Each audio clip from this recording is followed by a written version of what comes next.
Thank you for joining us on the Midday News, reaching you live from our Abuja studio. I am Tijesu Adeoye. We begin in Abuja, where President Bola Ahmed Tinubu has departed Abuja for the United Kingdom on a historic state visit. The president, accompanied by First Lady Oluremi Tinubu, is visiting the UK at the invitation of King Charles III and Queen Camilla. The visit, which begins March 18 at the Windsor Castle, marks the first state visit by a Nigerian leader to the United Kingdom in 37 years, and the first time a Nigerian president will be hosted by a British monarch at Windsor Castle. During the visit, President Tinubu is expected to hold high-level talks with King Charles III and UK Prime Minister Keir Starmer, focusing on strengthening bilateral relations in key areas including trade, investment, defense, immigration, and cultural exchange. A major highlight of the trip will be the signing of several agreements, including a landmark £746 million British pounds financing deal between UK Export Finance and Nigerian authorities to support the rehabilitation of Lagos Port Complex and Tin Can Island Port. The visit also features a state banquet, engagements with business leaders, and cultural exhibitions showcasing Nigeria's heritage.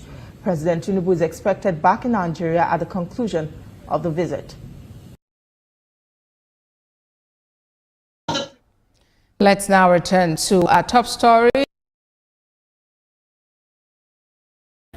37 years, well, some would argue, we have not been in that position. So let me see. Well, at the same time, we are getting a response from Washington, D.C. Yesterday, I talked about how we were caught. We are in between two empires: the British Empire that colonized Nigeria, and pretty much the American Empire that enslaved Nigerians. Now they are fighting to be in charge. Whatever they are fighting for, but it's against our interests, of course. So while Tinubu is getting a royal state welcome in Great Britain, Trump, on the other side of the Atlantic, is issuing a threat or a warning or a directive or a policy at this time. The situation in Nigeria is a total disaster. Massive coordinated suicide bombing tonight in Maiduguri. Just took place in Maiduguri two nights ago, if I'm not mistaken. A hospital, a major market, the post office, all hit. Many innocent people killed. This is what happened when you have no leadership. And I think that should be the most important part of this post, because it even put out for capital letter. And this is where we'll be. This is where we'll be come to play. Is the only opposition that is pretending to be different, and I think it's preaching so that should be noted. And he continues, and he says open borders for terrorists while his country is in a state of national emergency. This is a direct critique to the presidency, to Tinubu. President Tinubu is currently in the UK on the state visit. Unbelievable. Shaking hands and having fancy dinner while his people are being blown up. I don't think so. Prime Minister Starmer should tell him to get on a plane and go home immediately. Thank God he will use place. You don't stay abroad during crises like this. A real leader is on the ground with the military and the people not cutting robins in London. Nigeria is a great country with wonderful people, but they are being led down by a government that it isn't focused on strength and security, all in caps. Close the border, find the terrorists, and protect your citizen. Everything else can wait. Truth. Last time we got a tweet like this, which was tag Nigeria as a disgrace, as a state of country of particular concern. What accompanied was a gun ablaze. So Tinubu, you either get back on your plane and get back home, or they welcome you with the Kanuri people say Durum Kanye. Anyway, this is just to give us a sense of direction. Another one, because she's happening in real time, like never before. So that was from Injinji. Let's listen to Peter Zen from his book, The Beginning of the End. The end is just the beginning. The beginning of the end is just the beginning. Anyway. Peter Zion coming to you from very snowy Colorado. Already 10 inches in and another 6 to go. Know what I'm doing tomorrow. Anywho, this is the latest in our post-American series, and today we're going to talk specifically about a country that a number of people have written in, and that is Nigeria. So what makes a Nigeria tick? This is a country that is a creation of the post-World War II strategic order and took a few pages from the post-Westphalian system of nation-states. In essence, what that means is it's a little bit like the settler societies of the United States, Canada, Australia, and New Zealand, in that it's a polyglot group. Lots of different ethnic groups, each of which have a very clear homeland, but they've been lumped together into a single political authority. Now, in a lot of places where some version like this happened because of colonialism, and you can make that argument for Nigeria as well, it has gone very, very badly, with lots and lots of civil wars, and Nigeria is no exception. They had the Biafran War shortly after independence in the 60s, and it was one of the most disastrous wars that we've seen on the African continent. But in its aftermath, things went an unexpected direction. Instead of the victors trying to wipe out the Biafrans, they were included into a transition into democracy. And while it's not something that we would recognize in the United States as democratic, what they do is they rotate the presidency among the various ethnic groups in the other regions, and then within each of those regions, there's actually competition within the ruling party to decide who is going to be the candidate. So as a rule, and I'm vastly oversimplifying a very messy situation here, as a rule, the president is selected at the primary level, basically.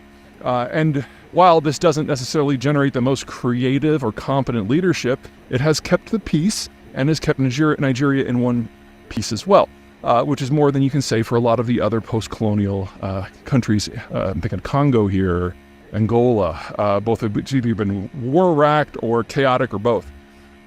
Now, the con of this strategy is if you are of an ethnic group that doesn't hold the presidency at a time, you have to basically be paid to not protest or riot or launch a war. And that's where the oil comes in. Nigeria is the continent's largest oil producer, and most folks say that if civil unrest could be tamped down, a degree of competence could be injected into the system, well, then they could probably be producing 5-6 million barrels a day without too much of a challenge. And instead, it's been pretty much less than 3 for the last 20-30 years. Basically, whoever sits in the big chair directs where the oil funds go. He takes a cut of it himself, it's always a he, and the rest is used to buy off the other minorities to limit their willingness to cause chaos, which of course encourages some of the more militant-minded of those groups to deliberately cause chaos in order to get a better cash settlement. And under the globalized order, this has not been a hugely successful system from an economic point of view, because it means that people actually have a vested interest in attacking the oil patrimony in order to get a slice of the oil patrimony. And that means that the oil patrimony has probably been about 1/3 to 1/4 as large as it actually should have been under normal circumstances. But hey, that's what happens with a political system like this.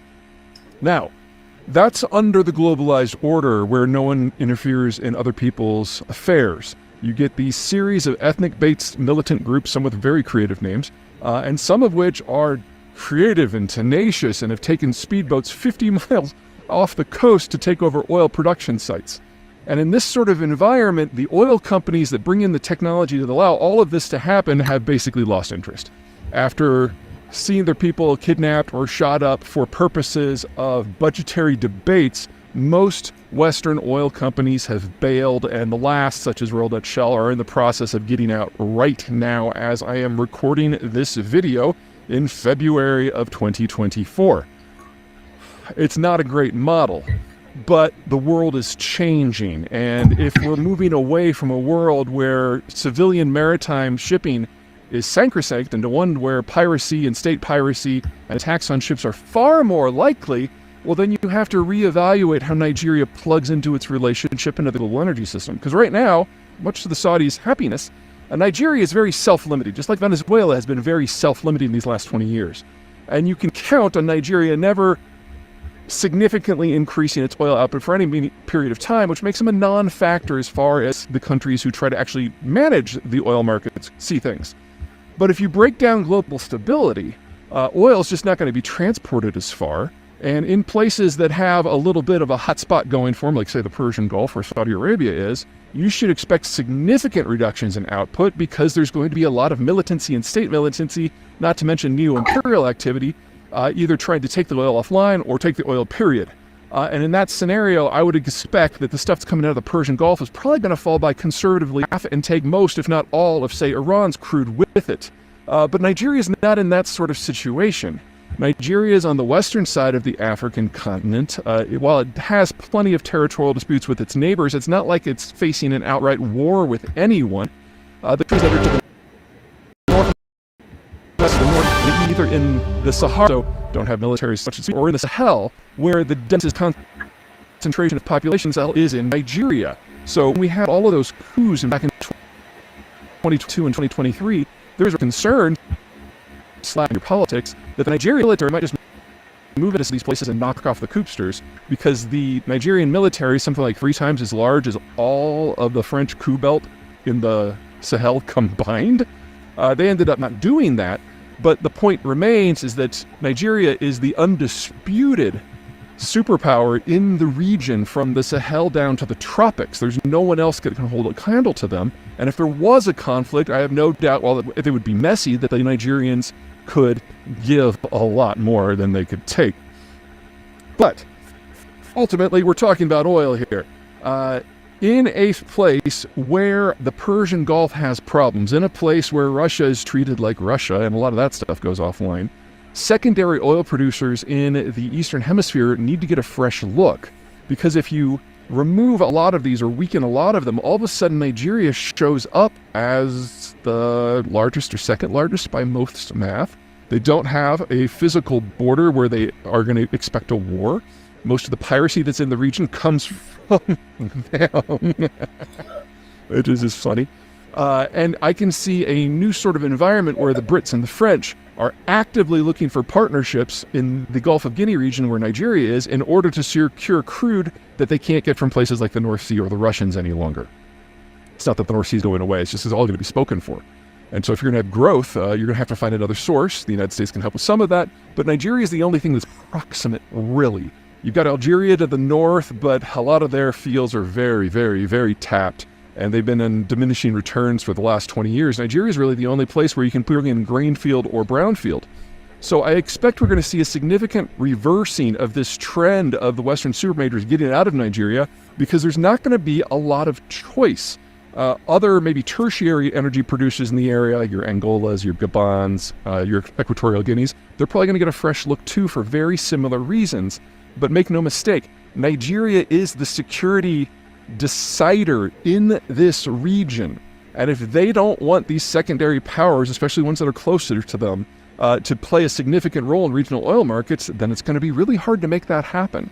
And this is not a colonial experience. Nigeria may be decades behind, say, Britain when it comes to military firepower, but it's not like Nigeria is unindustrialized. So you're not going to see the sort of neo-colonial relationships that a lot of people fear where the former colonies come in and take over. No. The population imbalance is not there. The technological imbalance is not there.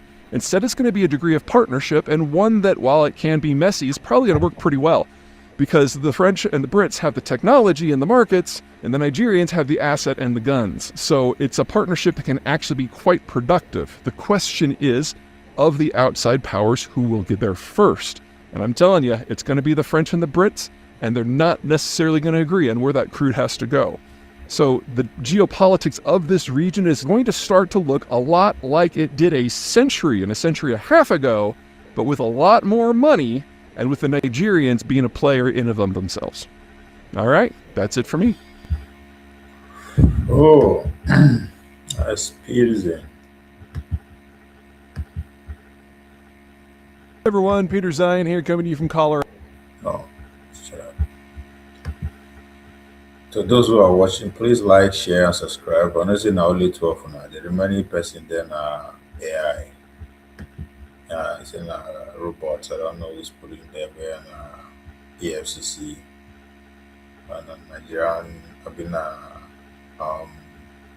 civil defense, CIA, whoever it is, but we.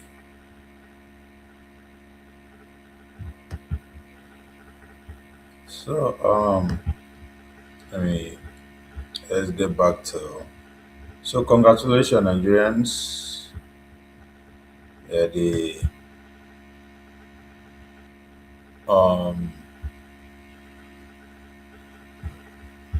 you guys are giving a state welcome to your former colonial masters. I know there's some people really want to hear that, but it is what it is. It is what it is. So listen to all that. That's the sound of history. That's who we are. That's the current situation of the country. These are projected situations that are unfolding. Now only those where they follow will be headline historians, where they jump from what's happening, which 99% of them are controlled by the parties in charge. A lot of disinformation and misinformation censorship is going.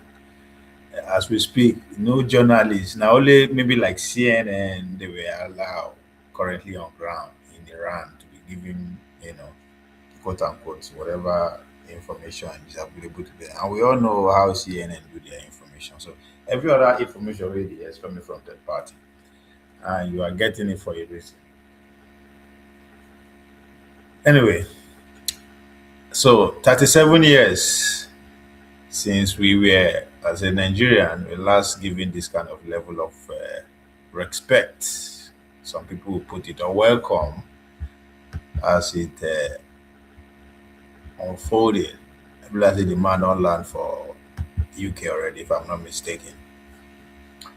So King Charles is talking about Nigerian modernism, right? Isn't that what they're supposed to do 100 years ago or 60 years ago? And maritime, right? You see, Peterson was talking about Nigeria more along the coast, where our naval, regardless of how we see our naval power, is still the strongest, and that's something of concern. Anyway, so they are going to partner with us on maritime, but I wonder, then when they struggle to even come, their territory in Cyprus were attacked by Iran as these missiles they go up and down. Their own warship never even reached there to go protect that place, not to talk of it. But anyway, but Tinubu no get choice anyway than to go. So there'll be partnership in that regard. He's offering us a seat at the table, If you want to go by the Prime Minister of Canada who said if you're not on the table, you are the menu. So for the I don't think it's the very first time. I think these likes of Zeke, Awolowo, and Tafawa Balewa will also offer a seat at the table where they offered them when they negotiated for the independence in 1960, if I'm not mistaken. So, but Charles is promising us a seat at the table, you know, of a strategic partnership. I wonder what that strategic is, so I go benefit us or not. But a situation in the world that we live today, when you are negotiating from you are negotiating with a superpower, what leverage do you have? Anyway, that's debatable.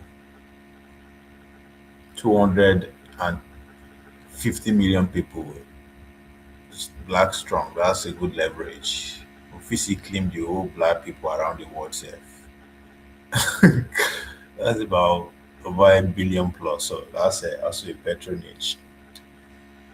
That's also a leverage to negotiate on. It's all very civil, right? It's all very, very velvet.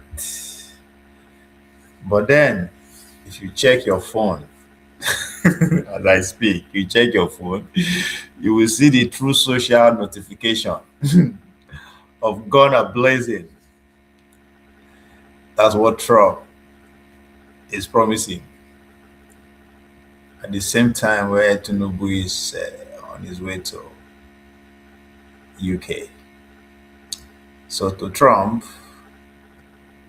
we are in partners. We are a disgraced country. He sees a battlefield where we see a home.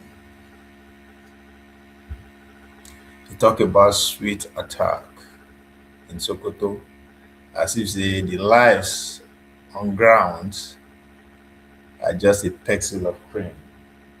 Do we really value them? So I don't think those who always have a strong criticism of the Almanjiri lifestyle, I think they will be on the side of Trump. If we don't value our own, what do we expect outsider to do the same? That's pretty much what that is about.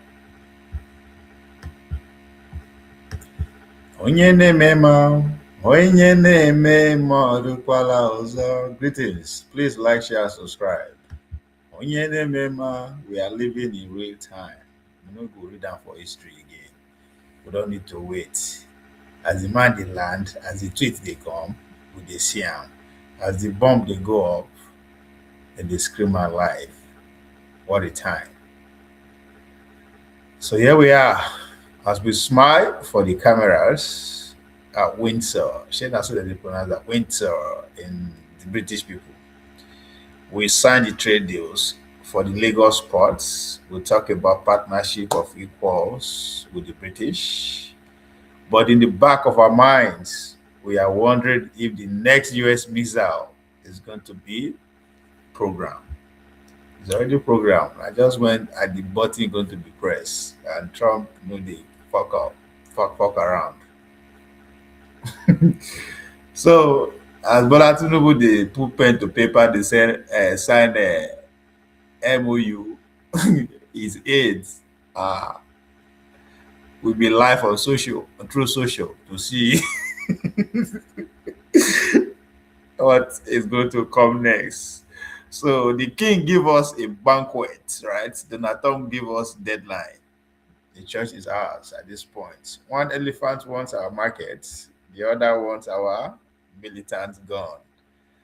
And what do we want? We are just trying to make sure that when these two giants finally stopped their dance, don't finally stop. When are they going to stop? Will they ever stop? They've been around for over 200 years in our house. They dismantled us one at a time. To be expecting them that they are going to stop or leave is insane. So there's still a Nigeria left for us if we want it. Shit is happening. So when London, we should pay attention as London prepared to offer the warmth of what 21 gun salute, Abi. Maybe as that 21 salute gun, as those guns they end, some they go off either in Sokoto or in Maiduguri. It's not funny, But this is real time. This is I'm not even projecting what might likely happen in 6 months or waiting the happen before. No, as we speak, it's happening. So they prepared up for this moment for the past 20 years. They don't they drop bomb here and there. So we are immune to it at this point. So as those 21 gun salute they go off, some of them will they go off in Nigeria. I promise you that. So and the promise of what? Almost £8 billion, right? And then promised to invest in trade in Nigeria. So that's the promise from the UK. Washington DC is issuing a cold ultimatum from True Social. So those Tinubu's aides, they'll be monitoring two events at the same time, real time. As the deal they go on in UK, let's hear what the response is going to be from Washington DC. What a time to be alive, motherfuckers. What a time to be alive. Trust me. Unless you don't understand what is going on. But and I'm in this mood because we ain't prepared. We don't even have opposition. The opposition are the same people. So for President Tinubu, the road to Windsor, the road to UK is paved with royal tradition. They are all jubilating. 27 years was expired. I mean, I like the way that they spin this visit. Maybe if I'm in the sure I'll do the same thing. But the sky above it is filled with the hues of American drones. That's why I said, as the 2021 salute tradition is going on in the UK, don't be surprised. The drones will be flying in our sky. So it is the 21st century of what? Superpower game. This is the war we are. This is the third world war we talked about going on.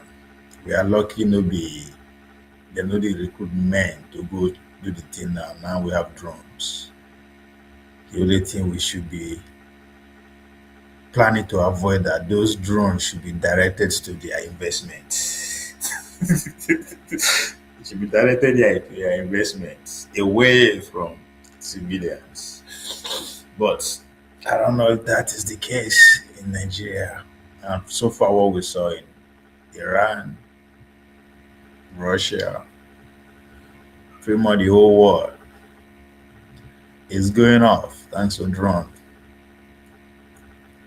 So the games, the stakes are high.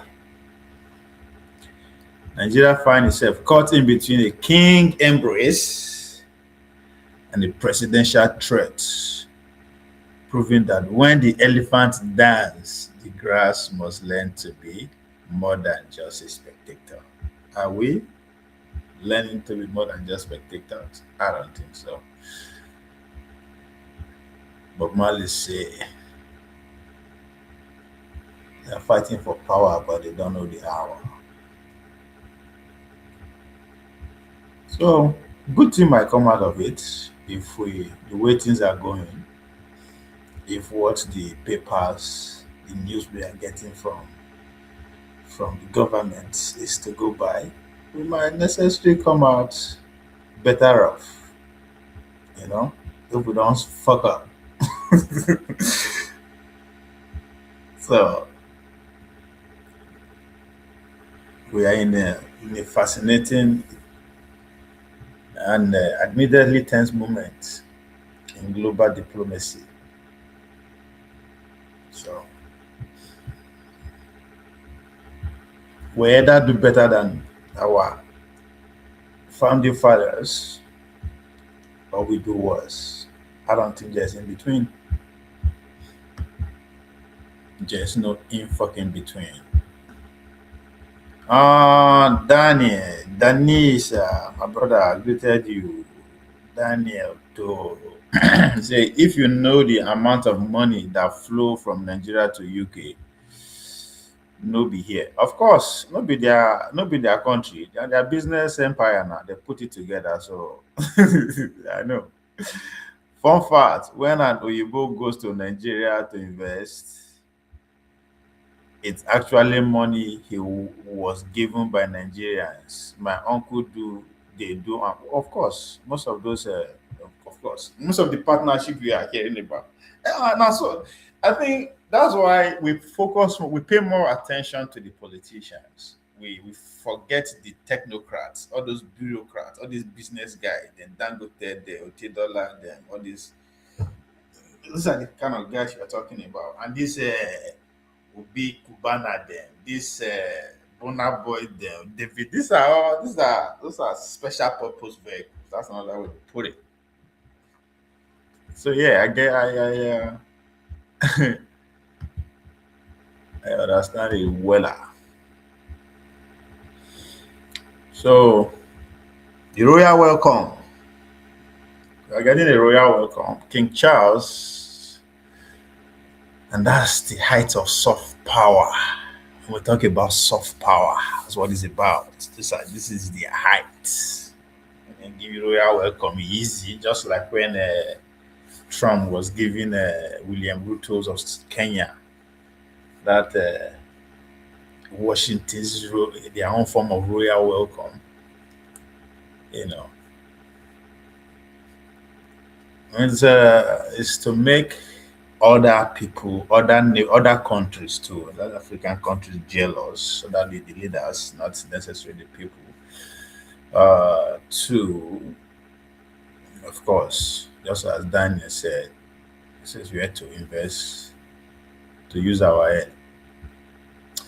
Anyway, now less than £1 billion now the whole country they assemble for London for just £1 billion. What a shame. When Trump they go UAE with the year to go here 600 billion. By the time it come out, it will tell you say 11 trillion has just been. Those are the investment. Those are the kind of people they roll out carpet for, not less than 1 billion. Anyway, um, so the state visit. So it was president and the first lady head team. The first by a Nigerian leader in 37 years. They say King Charles III is hosting the president at Windsor Castle. That's the place. A significant upgrade in prestige, as previous visits were usually at Buckingham Palace. Those were the London. What's the difference anyway? One a palace, one a castle, one a palace. What the fuck is the difference? Anyway, the goal here is I would say is a master class in soft power. The UK is focused on trade, targeting an 8 billion partnership, climate cooperation. That's where the the the corruption will pass where you save money from. Climate cooperation and stabilizing the relationship with Africa's largest economy. That's one I tell the boo now. Giant of Africa, largest economy, all those kind, the most educated people. I want worry. So the law of the aspect here is one of the ceremony, 21 gun salutes, luncheon, and cultural exchange meant to signal that Nigeria is a vital, respected partner. It went from colony to partner. Is that progress? Somebody should tell me. Is that progress? From colony to partnership. That's not what's enough for title the section be that. From colony to partnership. Is that the progress? Eh?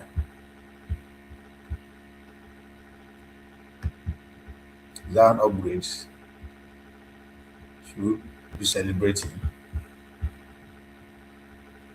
Congratulations, slaves. You guys went from being slaves to partners. Isn't that incredible? Over the course of what? Since what? The enslavement, should we say, as somebody is from Edo State, I would say they are on enslavement since the victory over the Benin Kingdom, which is 1897, or yeah, if I'm not mistaken, to date, which is over 120 sometime years. So It took us 120 something years to go from being captured as a slave to now partner. We still have a long way to go because we said we need to be master one day. Abi, in research, that's how the world works. It's crazy. That's if they don't finish us before that time. This is true story. This is how the world works. You know, I don't know if we are progressing. Anyway, then after all that, here comes the threat. That Trump, yeah, white king is using soft power. To now Trump say, "Fuck that shit. I'm going hard on your motherfuckers, man." So the guy was using hard power. He doesn't give a the guy they are impatient. They're not ready for back and forth. Nah, nah, nah, nah. Those days are gone, man. Say, hey. So while the UK is offering a velvet carpet, Donald Trump has been so using True Social to significantly more aggressive and heavy-handed approach. The guy is now fucking around. Trump has repeatedly criticized Nigerian government's handling of security, specifically regarding the slaughter of Christians. That's the catch 22 there. He has previously used phrase like "gonna blazing." So I hope that as Bola Tinubu they touch down, God will not be blazing. Or even as 21 God salute they go on in London, God will not be blazing in Nigeria. And describe Nigeria as a disgraced country regarding its inability to stop terrorist groups like ISWAP and Boko Haram. Action! The man of action. From December, the guy on the strike. So Trump is focused on what he called a lack of leadership. That's what the tweet was about. And failure to protect the so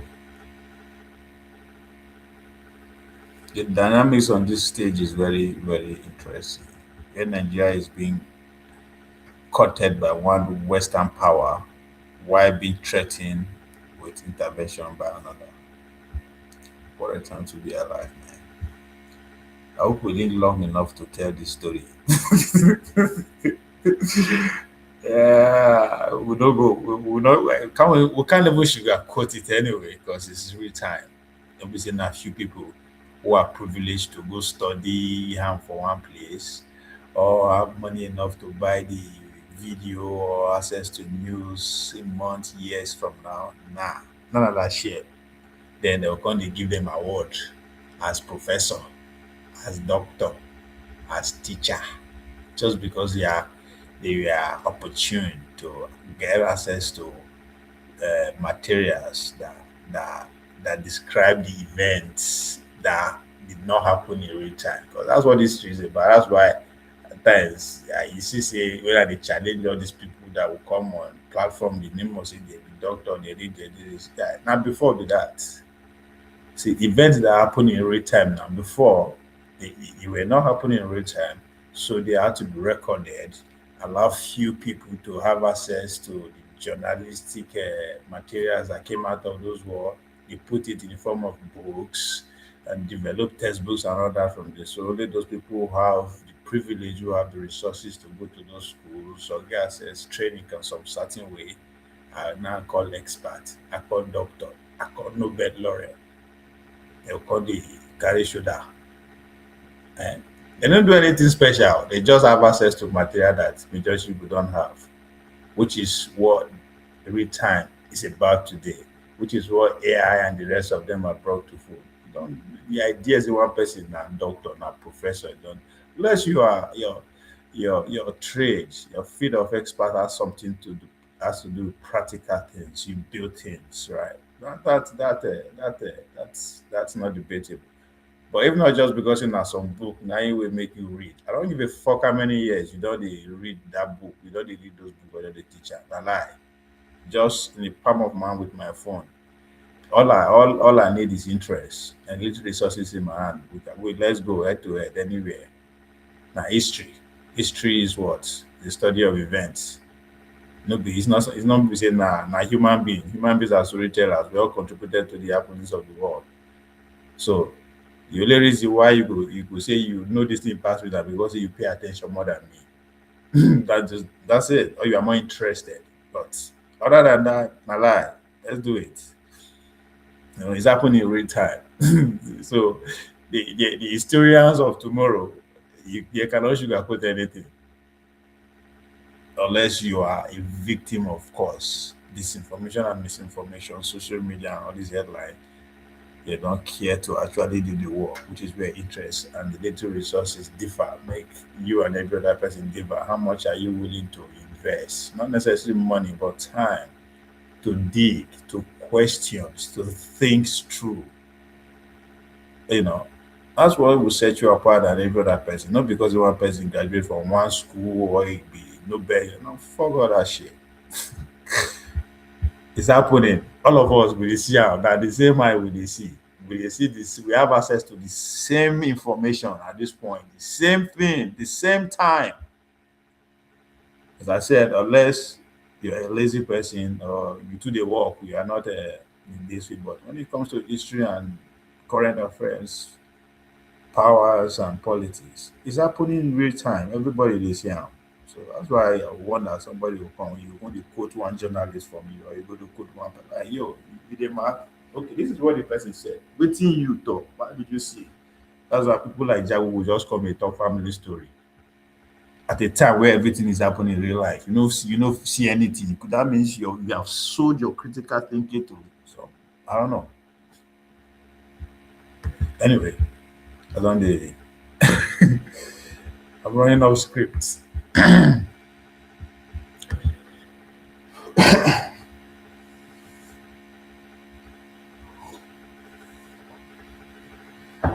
So this is where you know that we don't have opposition who are different from the class of those who are in power. No, they're all the same. They're all think and reason and do things the same way. Maybe even though they are different, but because they are all compromised by the same set of people, you can't actually act different. So the tension in Nigeria right now, nobody to take advantage of it. It's real. Even those who they shout revolution, revolution, revolution, they also compromise with the same system. So that's why you don't see people who are actually sensitizing every Nigerian on what is actually really happening. They are busy in a turn by turn, deceive every Tom, Dick, and Harry that gets to listen to them. At a time where people like Donald Trump are there to say, come, rise up and take over your country. And nothing will happen to you. We got your back. They are not just saying it. Nobody's saying that Trump is talking. As soon as he came to power, J.D. Vance said it. His first speech in Europe. Told the leaders, if you don't listen to your people from now on, there's no way we can't help you. But our own opposition leaders are busy destroying our critical thinking, ability to actually see things and act, in real time as they are happening. I mean, I don't blame the people, the young obedience. They believe that they had a leader who is ready to take bullet for him, but when push comes to shove, the leader chickened out. Real time, real action. You know they wait. Once you wait, you'll be overwhelmed. You'll be swallowed with the next event that will follow.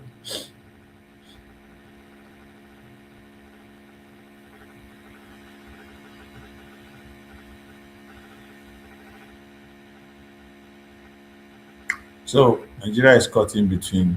If we go too far with the UK Western diplomatic style, we embrace this or ha ha ha. These are the people who fucking slaughter you like chicken just less than 100 years, 200 years ago. Imagine may the Jews they smile just because the German people want to partnership with them. That's not going to help out. They're mad.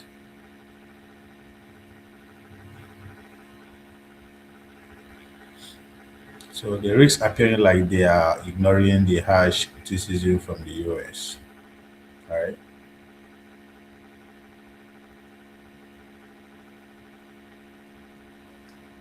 So while in the spine they go UK, and the back of their mind they also know that if they don't address the security issue, as Trump highlighted it, the risk further what military action on Nigeria, which destroy the sovereignty of the country more against anyone at all. So whether these two powers they are fighting themselves, you know, or they are making love. Because at the end of the day, they will still make up. These are family. This is a civil war going on between the English-speaking nation. Those that they see as rogue, who are destroying the English civilization. English civilization, what? Maybe the Brits, the Islander, all those people, not them. That's those are the English people. Their civilization includes for their own, all the English people around the world. Those in Americas, in Europe, or those in Africa, like those in the Zulu land, those in the Mugabe land. That is the English civilization that I'm talking about. Pretty much, you can just not to stress your brain too much. The Commonwealth, we belong to the Commonwealth. So the fight that you are seeing is within the English-speaking nation, right? Of course, the two power emerge from there, Washington D.C. and London. Disagreement they go on how they should move the civilization forward. One they accuse one, say one is destroying the civilization. One they accuse one, say, come, you have been primitive, we need to move to the next level.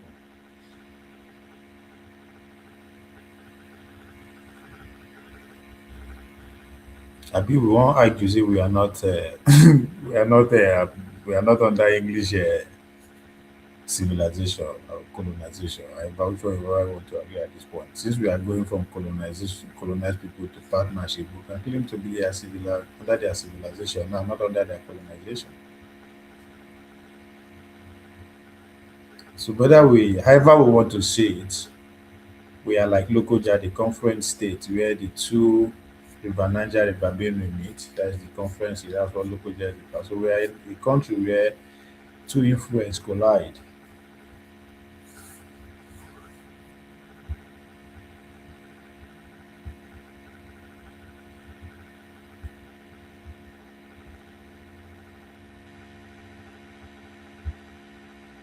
So I know the medias, some of the Nigerian media will focus on the deals that are going to be signed today, maybe not tomorrow, 17, 18, I guess.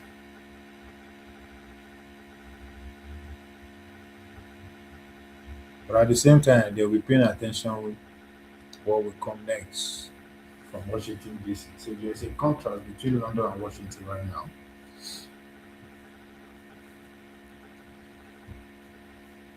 But the media, of course, the government media who are, you know, in sympathy with the government of the day will focus on those the good deals that are coming from that will come from London.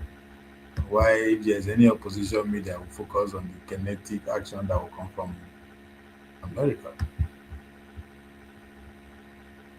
So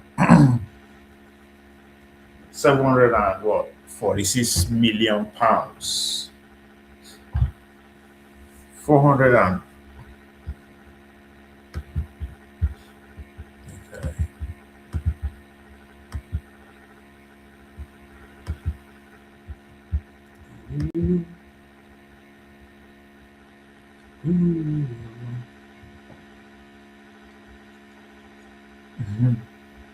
the opposition. Okay, we don't have democracy in Nigeria, just a civil system, no principle, no ideology, just wide west better rigged system. Then you cannot call that kind of a system a civil system now. I mean, a civilian system. Okay, I think that's what it be a civilian system. But is this really a civilian system when we act like militant? Hmm? to be classified as a civilian system, that means the people have to be civil.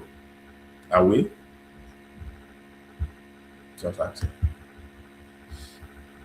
So as I said, the media, Nigeria, they will be divided into two. But I don't think they will be divided into two unless there is a strike. If there's an action from Washington DC, then strike us again, then there will be a little bit of spin. But right now, everybody will focus on the royal visits, the gains. Both one will be true, both one will not be true, but you won't blame them. A campaign season with they explore every opportunity that comes to you.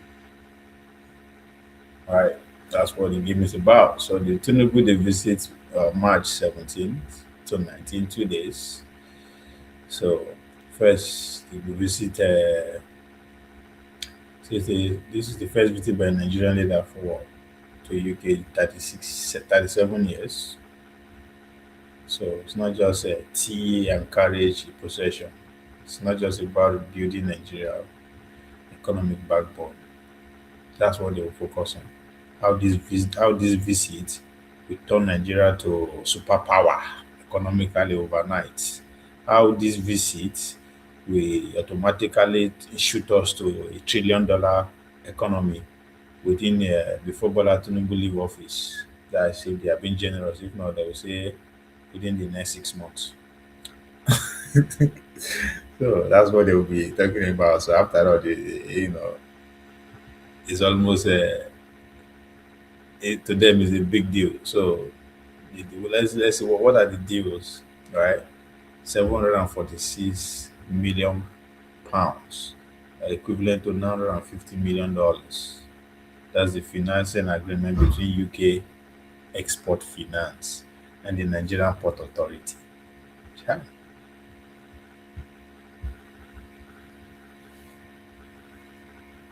So the project, the money is earmarked for massive overhaul of the Lagos port complex. That's Apapa. I think, what can they do? They want digitalize them. So in other words, they just want to know everything that goes in and out, whatever you do. That's all they care about. It's about data collection. It's about data. So that's what it's about. So the Tinkan Island, the goal is to modernize these aging hubs to handle more volumes and reduce the notorious gridlock that slow down the Nigerian economy. See, they won't just digitalize everything. Know what? Because we are not into building any startup or any. I mean, I cannot say. If I say startup now, they will start going to all those guys in Papa who are doing excellently well. But that's not the point. When Bola Tinubu they sneak into hotel room to go see CEO of Google, why AI summit is going on? That's to tell you the real machine are still in hand of you. So digitalizing their Papa, to modernize it, not necessarily no. Well, a lot of things will be faster, quicker. I don't know. Would that put more money into Nigerians' pocket, make Nigerians' life better, or even invest more in the infrastructure within that neighborhood? I don't know. But one thing for sure, if the UK deal go through, the most important aspect of the Apapa port is the data that will be coming from what goes, because of course they're talking, and then that's what it takes to cover the insurance. We don't have any insurance company that does all that kind of. So that's where this is coming from. So anybody is going to insure your goods wants to know everything, what is going, what is coming. And if you before you tell us okay, why should no, you should not just like make you know what thing I they think. What is the privacy there? What is the sovereignty there?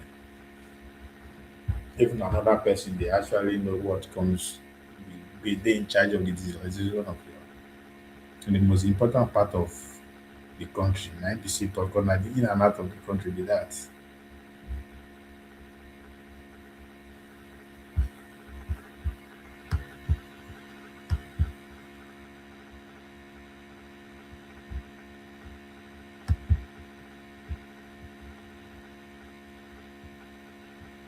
So I think some of the other activities is that Tinubu and the Prime Minister, Keir Starmer, are signing memorandum of understanding covering solid minerals, tapping into Nigerian lithium and gold reserve. This motherfucker has one of the largest gold uh, deposit on earth. These British people, that their Bank of England underground, the gold that is there is one of the largest on planet Earth. It's not enough. We don't even get. I don't even know where when we get gold reserves.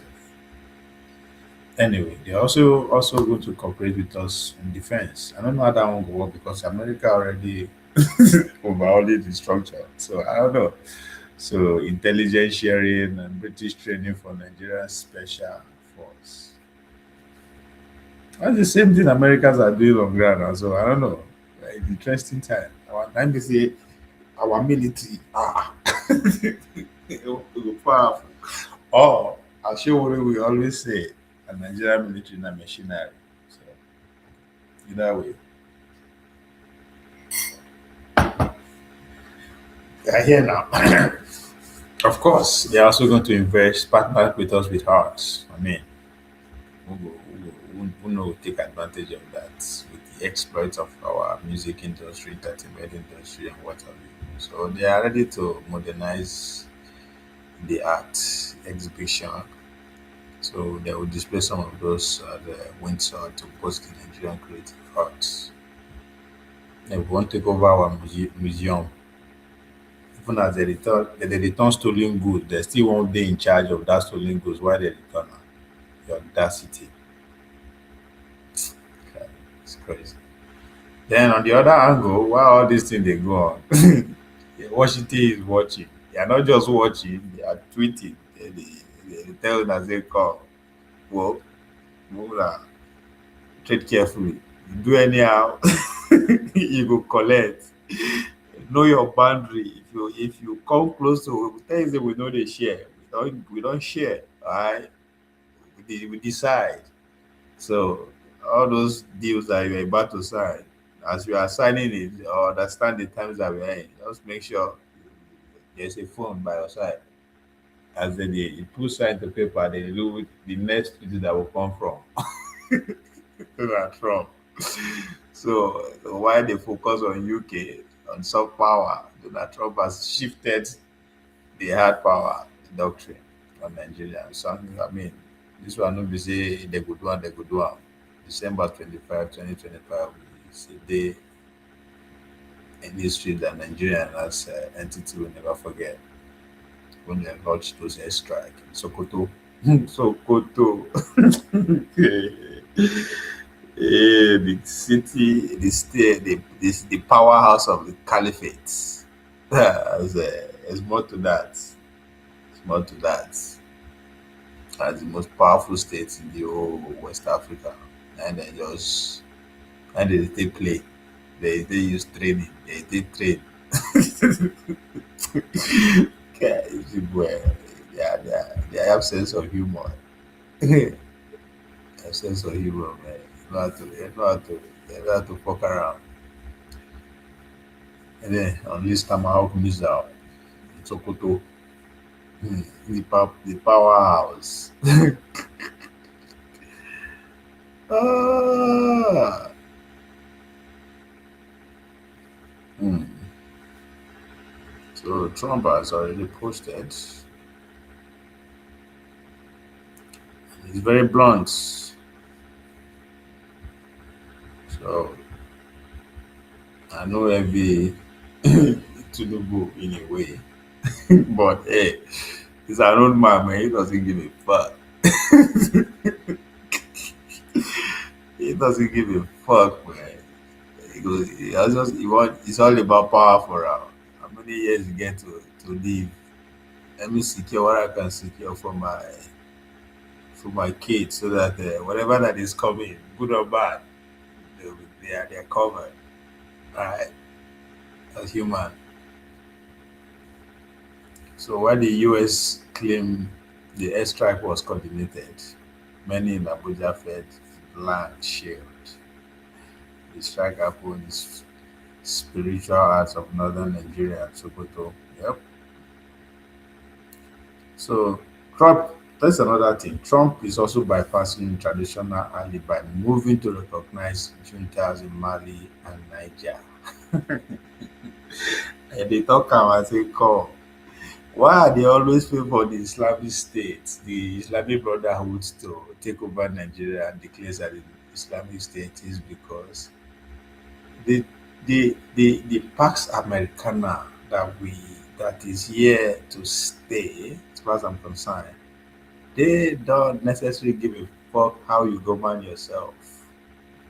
In other words, either na military una want to do am o, either na Muslim una want to do am o, either na they don't give a shit. Alright. Mali, wey cool. Na their first because of that they took out their drone base and all that. They are trying to recognize those Mali and Niger. Again, just to get access for their drone base. They want to recognize them.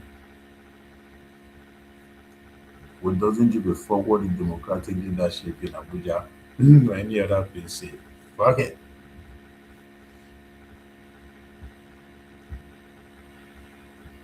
So the Nigerian government is currently working in a tightrope. That's why I say I don't envy the guy. They are using British money to fix their port while trying to stop American missiles from falling on their soul without their permission.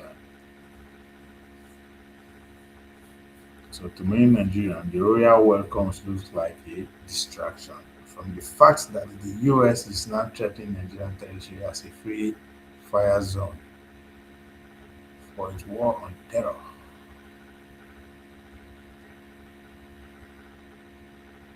So that's our reality.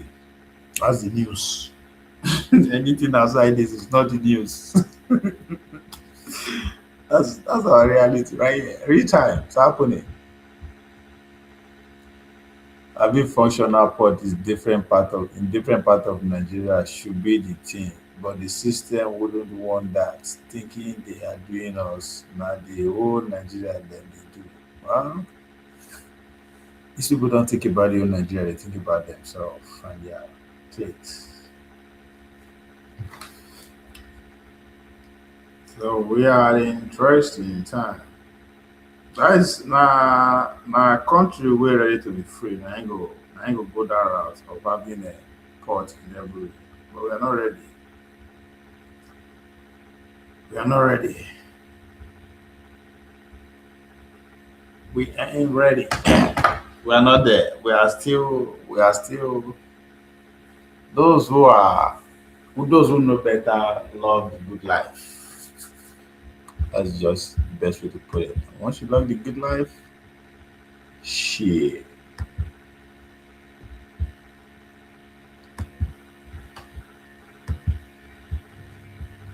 Because if you read Brave New World by Huxley,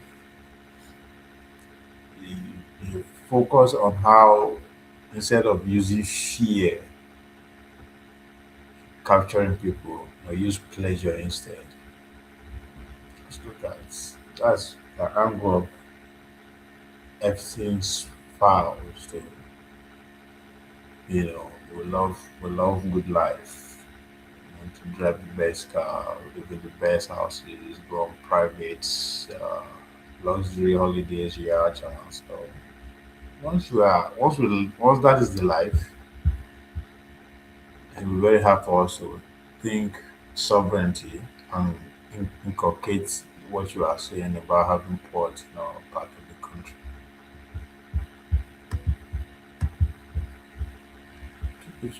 And his wife, Catherine, Princess of Wales. King Charles will later receive president for an audience at Windsor for hosting a state banquet that evening. Tinubu is expected to meet British Prime Minister Keir Starmer as well as members of the Nigerian community abroad. We want to look at significance of Bola Tinubu's visit to London to see King Charles III. I have joining me all the way from London online. Arise correspondent Adesua Moran. Adesua, glad to have you join me. Thank you very much, Andy. Glad to join you. Yeah, you're not here, you're there. Interesting. What's the significance of of this visit to the UK? Tinubu will be first among 5 presidents that have visited the UK to be hosted, the first to be hosted at the Windsor Castle. Once again, thank you, Indy. This visit is significant because, like you said, it's the first in after 5 visits. But again, Indy, it's the first to the United Kingdom by a Nigerian leader in 37 years. So just to put this in context, and not to say how old, Indy, the last time a Nigerian leader came on a state visit to the United Kingdom was when you were 37 years younger. So, again, not to say that you're very old, Indy, but that's it. Speaking seriously, the last time this honor was extended to a Nigerian leader was when, in 1989, then we had Queen Elizabeth II, the mother of the current king, and it was to our leader, a military head of state at that time, Ibrahim Babangida. So imagine what that means. Again, let me stress that this is an honor extended to Nigeria by the United Kingdom, and it happened 37 years ago. Although President Tinubu and the king have met twice before now, they were on team working visits. One was at the sidelines of the COP28 summit, and another, Tinubu was at the UK and met with King Charles III in Buckingham Palace. But those were not state visits. This is the first state visit in 37 years.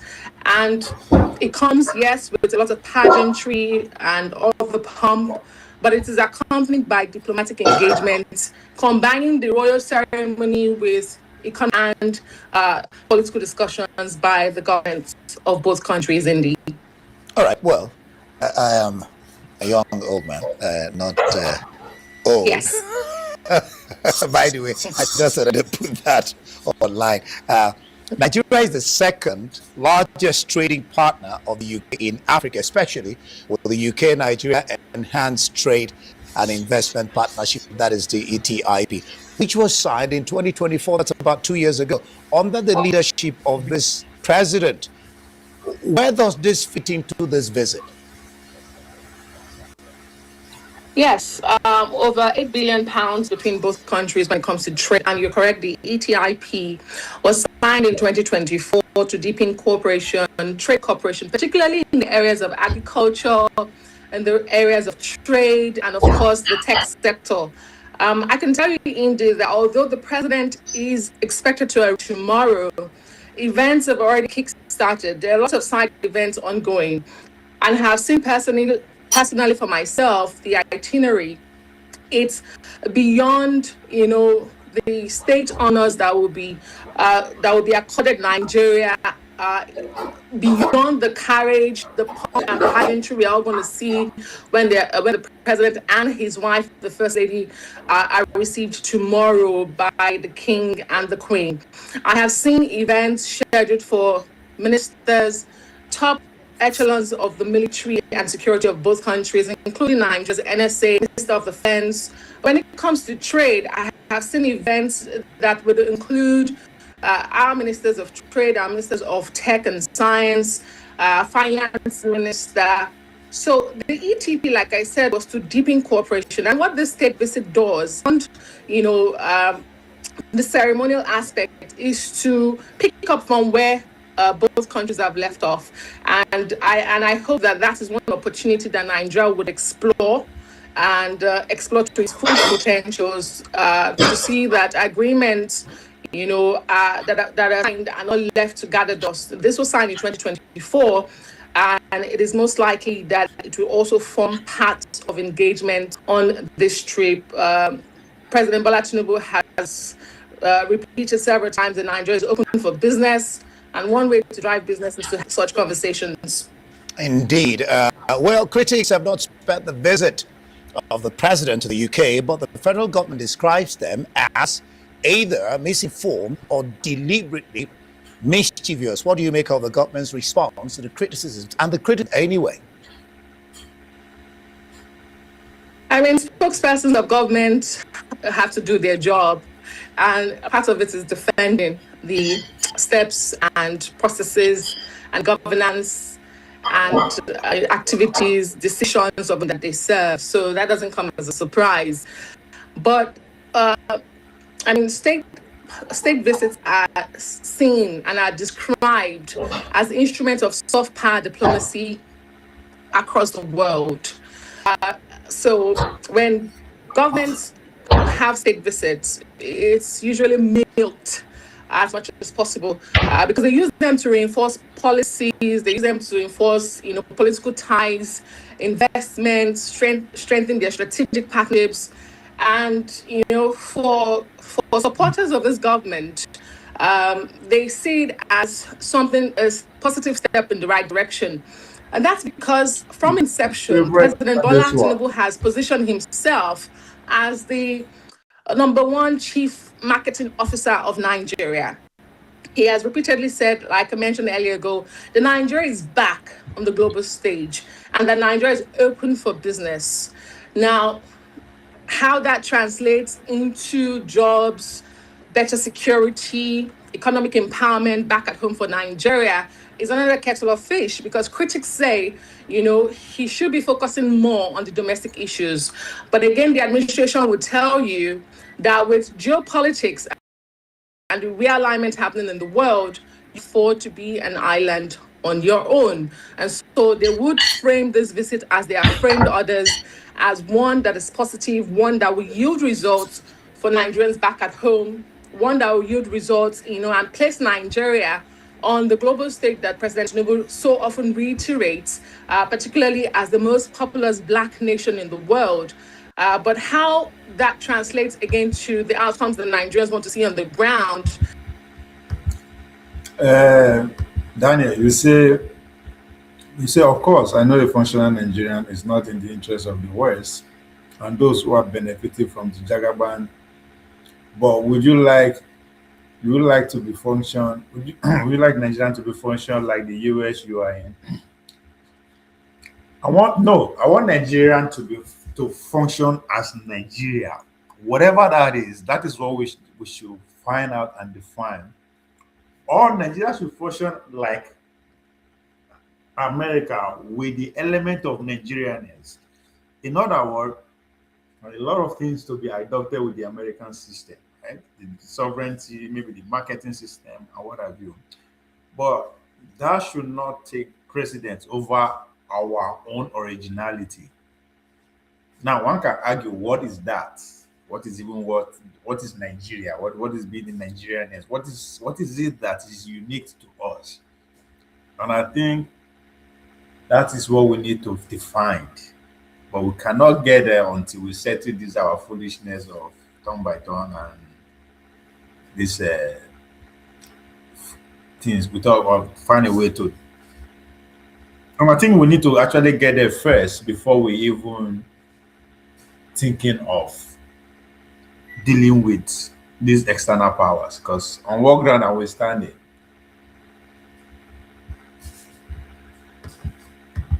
And how it is measured in real terms is left to be seen, Indy. And you and I will have to play the waiting game with our fingers crossed, hoping that they don't go numb. Legs crossed too. Charity begins at home.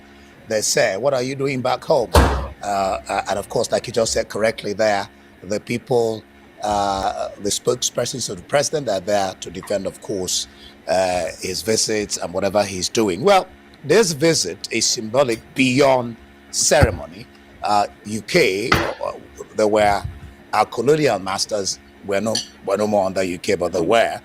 Can you talk about the symbolism of this visit in that light? Yes, Indy. The UK and Nigeria have strong ties. Remember that Nigeria is a Commonwealth nation. It has been for a long time. And we've seen King Charles have, long-standing relationship, particularly personally with Nigeria. In 2023, he launched an investment program for youth. But before then, when he was still Prince of Wales, he's visited Nigeria 4 times. So these beyond, like I said, state visits are seen as instruments of soft power diplomacy, but again, it affords the country, to deepen cooperations in terms of trade, tech, security. And it is beyond symbolism, really. It depends on how the country uses the platform, Indy. And the Tinubu government has positioned itself as one that is ready to put Nigeria back on the global stage, and not just putting it back on the global stage, but having a positive voice at the table. Yeah, before I let you go, how does this visit speak to the status of Nigeria as the world's largest black democracy and the biggest market in Africa? Nigeria is the only nation, of course, that has had the honor of 5 visits. I think the closest South Africa that has had about 3. So how does this speak to the status of Nigeria as the world's largest black democracy and the biggest market in Africa? Who visit pass? I mean, if you look at the population, that already puts us well ahead of any other country in the, particularly in Africa.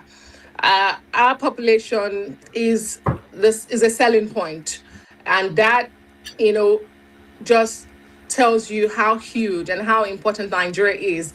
But again, the state visits, being accorded to Nigeria this time also speaks to that Nigeria remains important to the United Kingdom, even though we are one of the Commonwealth nations. For Nigeria, there are so many demanding domestic issues, and the country needs friends at this time, whether it's security, whether it's power, whether it's jobs for the unemployed teeming youths. You need friends to be able to fix that, Indy. And I think that the government is not unaware that this can only be done, when you have good friends. Like I said, there's a lot of realignment on the geopolitical space. Everyone wants a friend, and a friend they can rely on, might I add, a friend you can rely on. And if Nigeria has had this close relationship with the United Kingdom, and the administration thinks that it is right to keep it going, I think there are certain things they will bring to the table to ensure that they can get the best end of this deal. Most importantly, again, I reiterate, is the population. That population says a lot, Indy. It could be, doom, or it could be an asset. So the UK has a lot of investments in Nigeria. The UK is partnering with Nigeria when it comes to security, when it comes to youth empowerment and programs. There's a long list of what could be done in Egypt, but again, it depends on how the country is positioning itself and using what it has to get what it wants. And to be more accurate, using what you have to get what you want, and the question of positioning becomes very paramount indeed. Adesua Moron, there in London, not here on this seat. Thank you for your analysis there. Young old veteran, thank you for having me. Nigeria is also negotiating for visa too. I don't know why the UK are saying that Nigeria must take all the illegal immigrants in UK back. So that's also part of the deal negotiation that is going on. As this royal welcome is going. So the UK are saying the Nigerian has to find a way to make sure all the illegal immigrants in UK are out, and not just out, make the country, Nigeria, stable enough for business. I don't know how that goes together, but that's also going on in the background. because I think there's a new visa approach towards Africa that the UK government is currently implementing the new approach, which move from aid to partnership. So they're no longer helping you now. There has to be business deal. If I must accept so from your country, these are the at what extent and all that kind of a thing. So they want the Tinubu government want UK to prioritize Nigeria because what Nigeria has to offer. So they want to give us make sure we don't fall into those people that they want to prioritize coming compared to other nations. The Tinubu government want the UK to prioritize the business visa for his friends and you know like the Daniels there, like with business magnets. Special visa for talent, exchange, tech, they want to base it on merit or something to give. Um, they're talking about the reality of Japa, need respect, equality. They are moving from B1 to B2. I don't know what other works. The healthcare, I think the part where I like what they are pushing, what the government Tinubu is pushing on the UK is the healthcare system, the nurses and the doctor. Since you are poaching, you are literally attracting our best of doctors and healthcare providers. It only makes sense for you to also pay for their pay us for educating them. Not pay us cash, but you have to come and invest in our education system, medical schools, just to offset the talent that is being lost to you. I think that's a good. I like that part. That's how it's supposed to be, right? We educate this regardless of how poor our education system is. At least it's still good enough to provide you doctors and nurses, right? So it only makes sense for you to come and invest. I think that's what Indians do with America, right? We are with our dead education, we did produce some of the best IT brains in the world, and you guys are taking advantage of them, right? Attracting them with your schools, big pay, Silicon Valley, and all that kind of thing. It really makes sense. You guys help us in our education. So as we speak, outside MIT, the Massachusetts Institute of Technology, the best other institute of technology in the world is in India. Like it literally can rival MIT. So John Hopkins of this world, Nigerians are the new wonders, right? If we get another John Hopkins in Nigeria, I don't think it's a bad thing. That's pretty much what the Bola Tinubu administration is also fighting for in terms of healthcare providers. And I think that's a partnership if they can pull it off. So the UK want Nigeria to take back its irregular migrants and provide a stable market for British exports. While the US Trump wants results on the security front and is willing to bomb targets in Nigeria to satisfy diplomatic political narrative of protecting Christians. In a way, on the screen, the lyrics sound very nice. It's a good thing. I am saying in a way because I believe our leaders are too compromised to actually take advantage of for these deals to be in our favor. Because in a digital age, everything they want is to get access to our data. So we don't have the manpower, the technology to actually even safeguard our data. So regardless of how the deal sounds, how rosy and how favorable it sounds, we are giving it away. Just like during the agricultural revolution, right? As they come sheep in mass, men will get muscle who can work in the field, ship them away. When they are moving from agricultural revolution to industrial revolution, they are moving from manual based to rational using your brain. So they build schools, they build classrooms, they build offices, they build halls, they build you name it. And guess what? They attract us too with that to their schools. Today, they don't need your brain, they don't need your muscle, they don't need your brain, they just need your attention. So it doesn't matter. They don't even need, that's why they don't want you again. Go, just go there.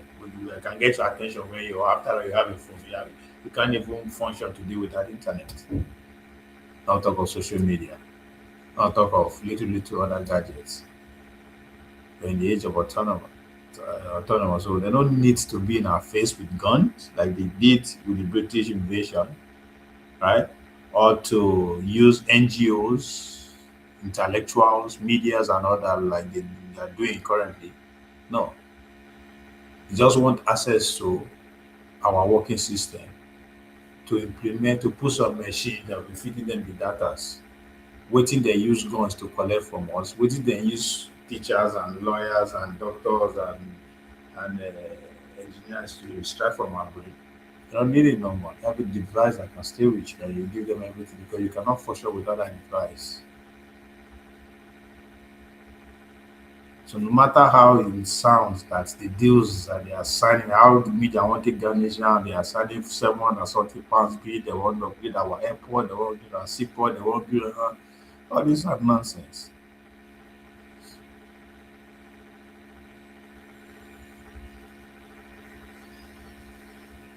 So we are facing a future where our borders are less secure from foreign missiles, from drones, from technology, from AI bots.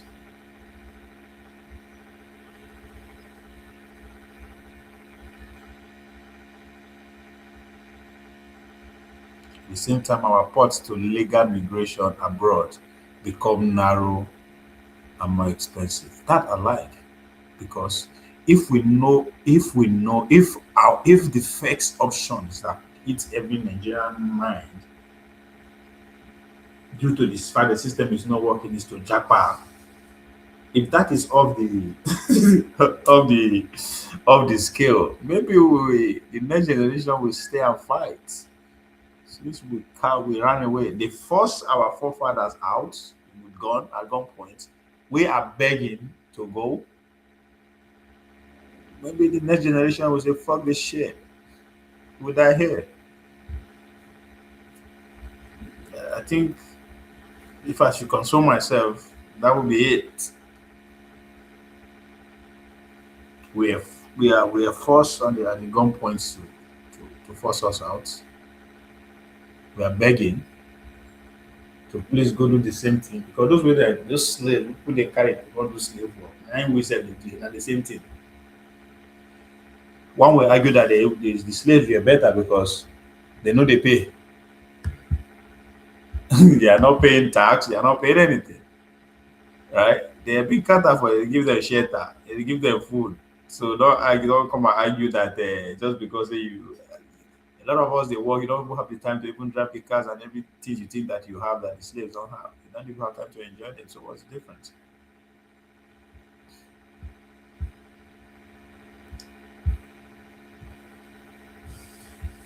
So Nigeria, if Nigeria is stable, how money won't go UK from Nigeria? Thank you. So you know. UK want Nigerian students to come spend money in UK university, but don't want them to stay back. So that's what Tinubu administration is doing. Yeah, taking advantage of our brain. It only makes sense for you to invest. But just saying it is not going to happen. You have to do something drastic. If not. So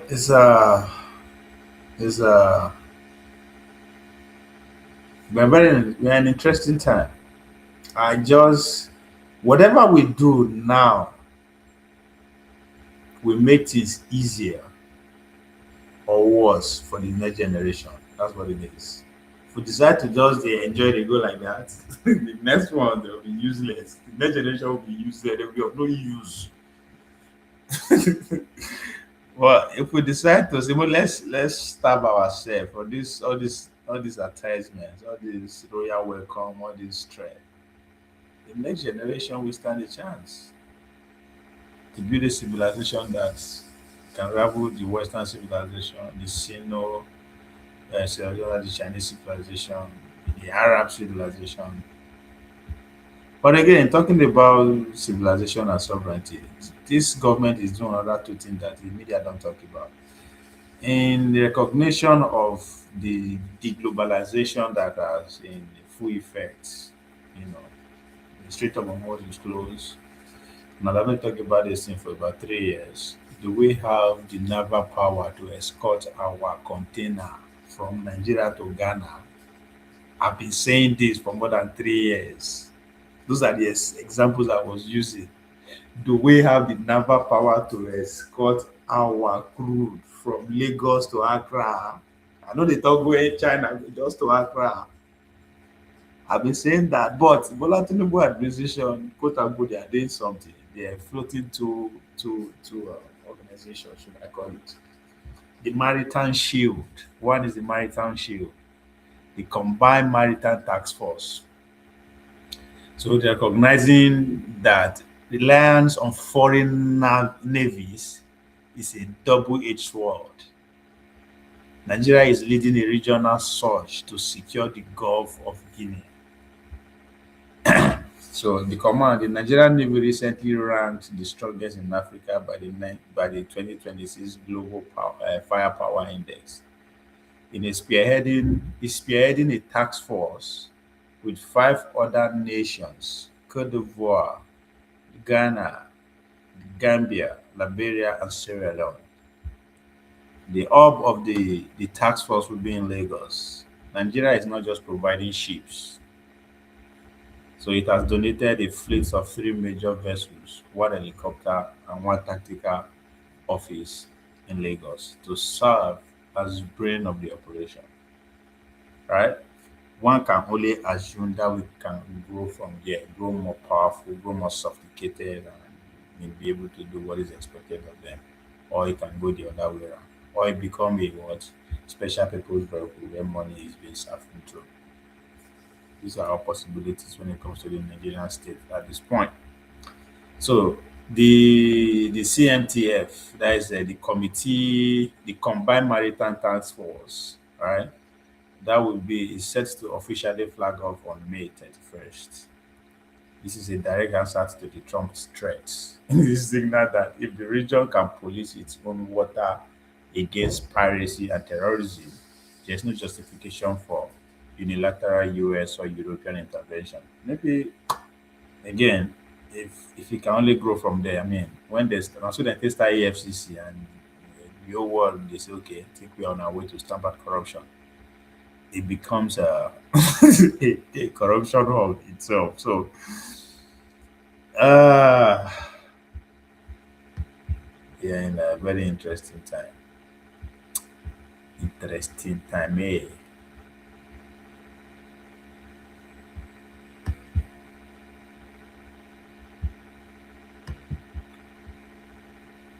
Boo, boo, boo, boo, boo, boo, boo, boo, boo, boo, boo. See.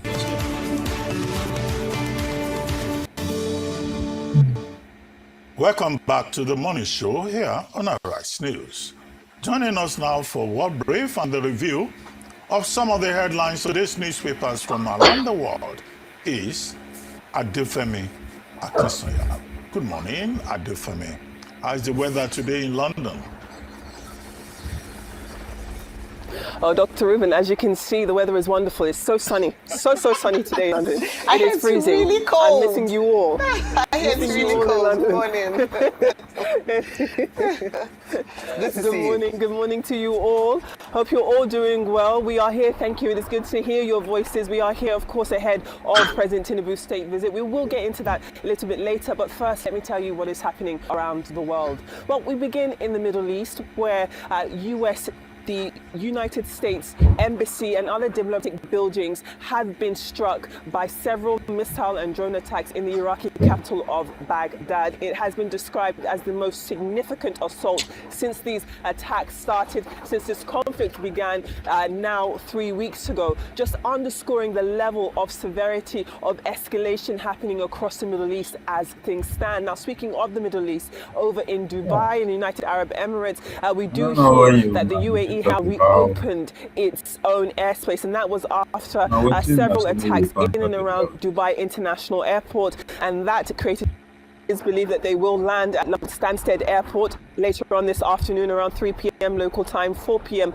West Africa time. And there he will be greeted by Mr. Mark Bevan. Mr. Mark Bevan himself is the Deputy Lieutenant of Essex, and he'll also be joined by the Ambassador Mohammed Madugu, who is the acting Nigerian High Commissioner. As we can expect, Arise News will be covering all four corners of the state visit. We have a huge team on ground, a team that will be at the airport and then across Windsor, just to give you everything that we are expecting from the state visit when it comes to these trade organizations, these trade deals being signed, but also the bilateral relations between Nigeria and the United Kingdom. As we know, the United Kingdom has a huge Nigerian diaspora, myself being a member of it. So it is a very historic visit. King Charles III, we expect, will put on a huge display for the Nigerian president, and as ever, you can expect that we will take you through it. And that really does bring us on to the lead story on this day as we start our newspaper review.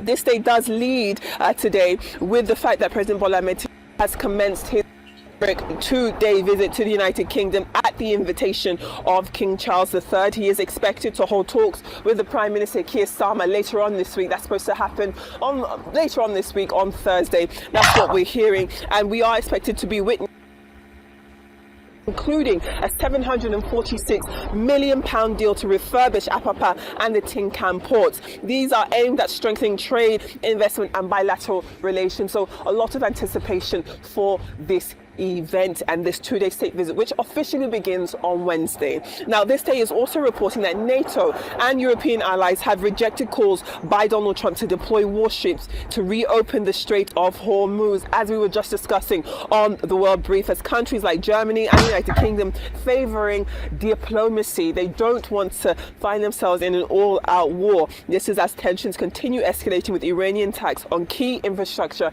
in the United Arab Emirates, as you've just seen from the World Brief. Now, let's move on to the Advocate. Today is Tuesday, and this week Onikepo Braithwaite is examining the controversy surrounding the deletion of Section 134 of the Electoral Act 2022. It's Section 134, I think Section 3, and it is arguing essentially that its removal is weakening the ability of candidates to challenge the constitutional qualifications of opponents and undermines a fair hearing under the 1999 Constitution of Nigeria.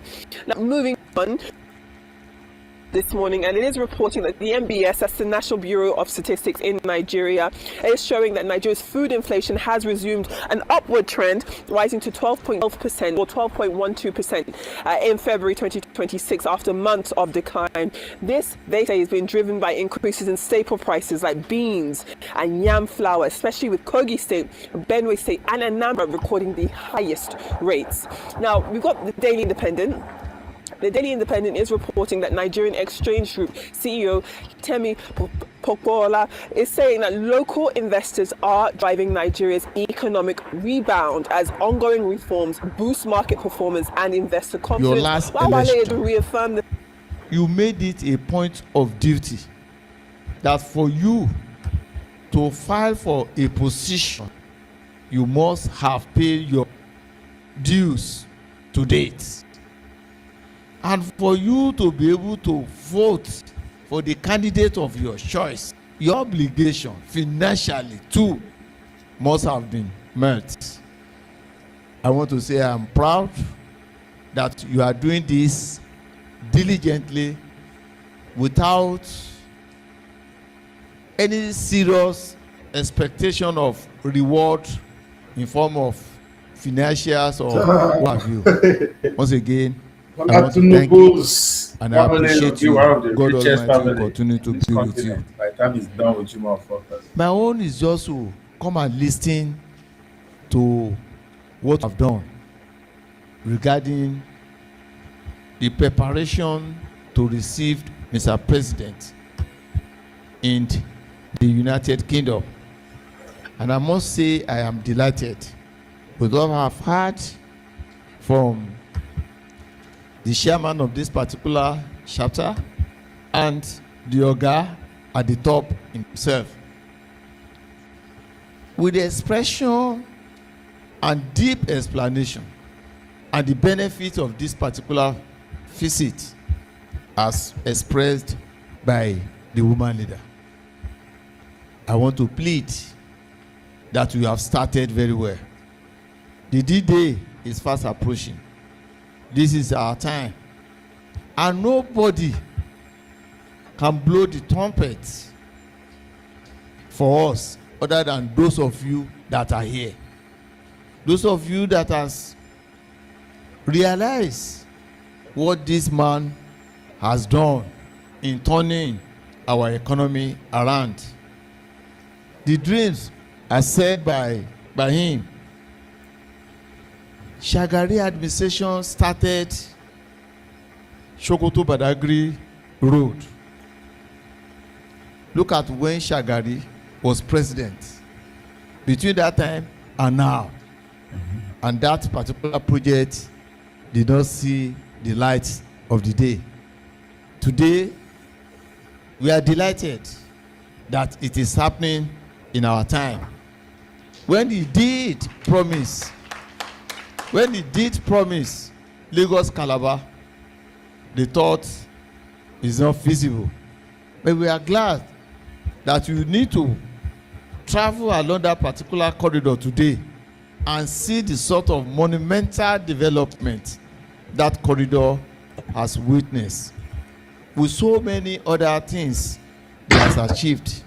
So it is those of us that believe in the philosophy of our party that has seen the difference within the last 3 years of this particular administration will be bold enough to say it out so that people will actually appreciate what he has done. I will join my sister, join the chairman and the UK chapter to urge all of us that 3-day event for all of us to make sure that we turn out in large number to give a very, very rousing welcome to the President of Federal Republic of Nigeria. I'm glad you said it. We'll work it out. I'm sure the DG diaspora is likely to join us, and if she doesn't join us before we finish this meeting, all of us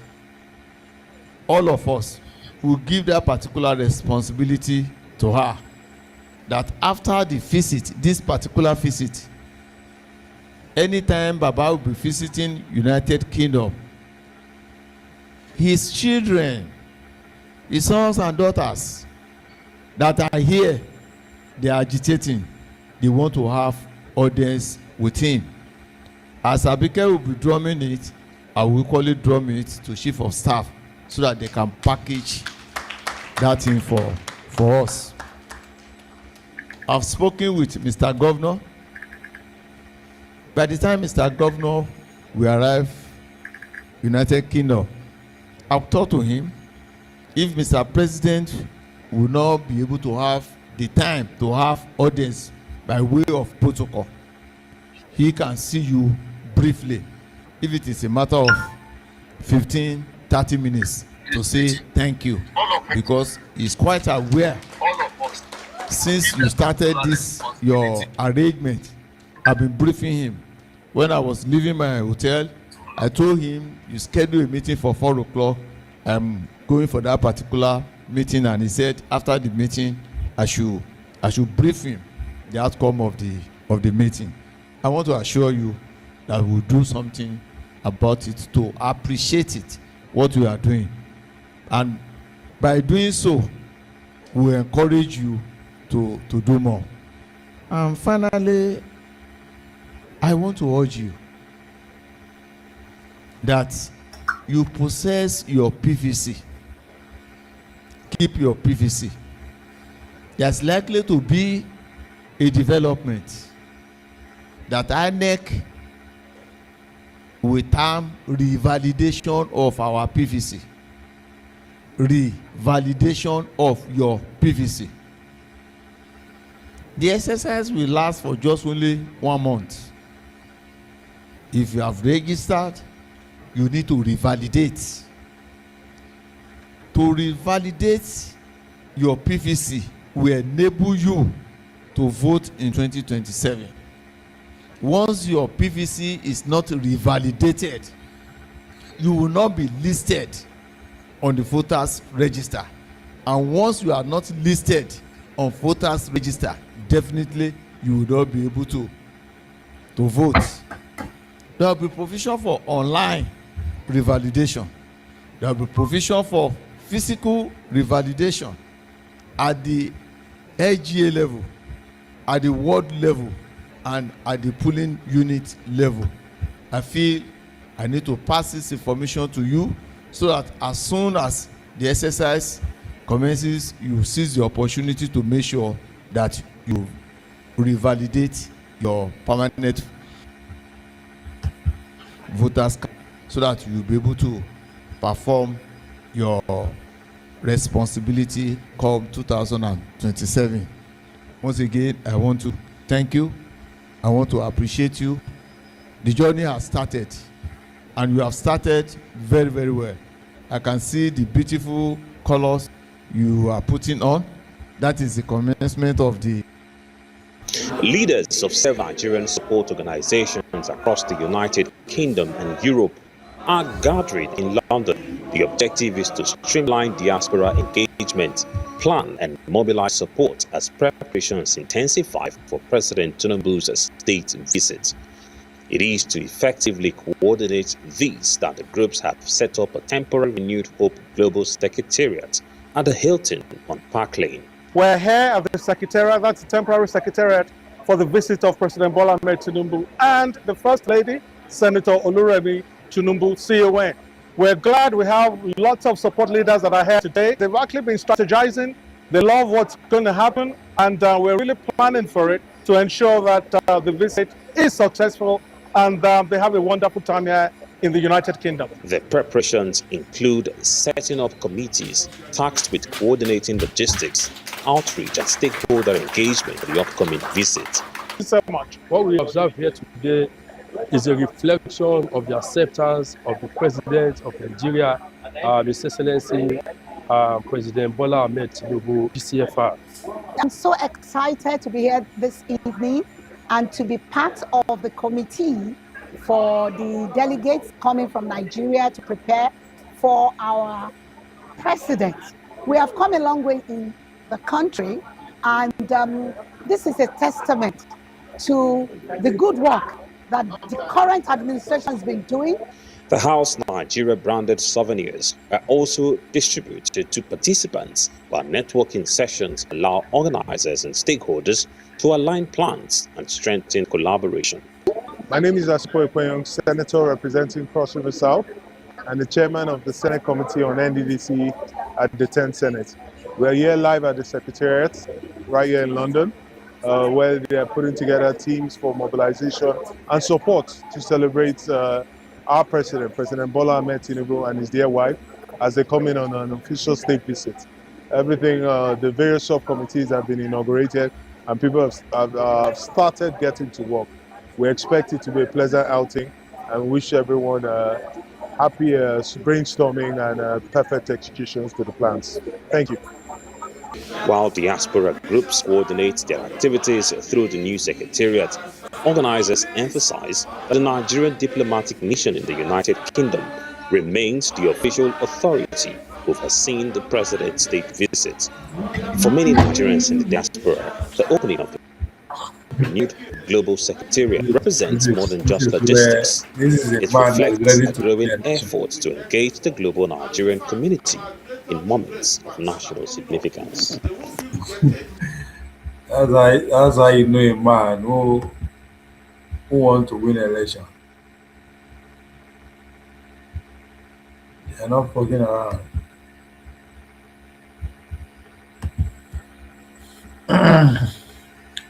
The opposition doesn't have anything going on for them for a minute, man. What's happened? They've been quiet. Nothing they go on. There's nothing happen now that doesn't involve APC one way or the other. Even when uh, the recent brouhaha in Uweri, where the so-called city boys and city village boys and crackers.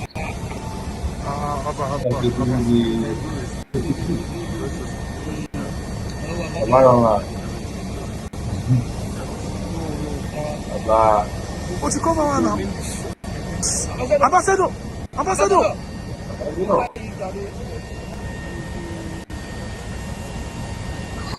That is sweet. Good day.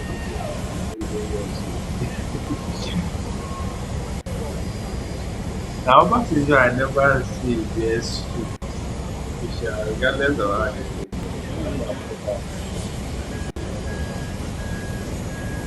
Find one way or the other. This is how you look at that.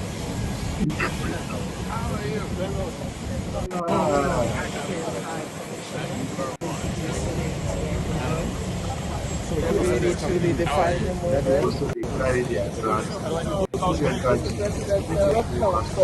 So good to see you. Thank you, sir. God bless you, sir. Most markets one of their very shape and Jaguar.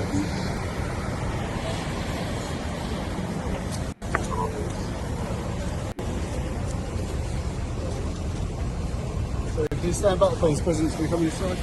Yeah, just finish. Come this way. You stand back, please. Please, that's okay. Thank you.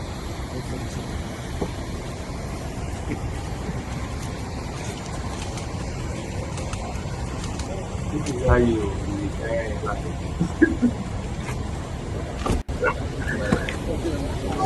man, no, what is like fire for fly?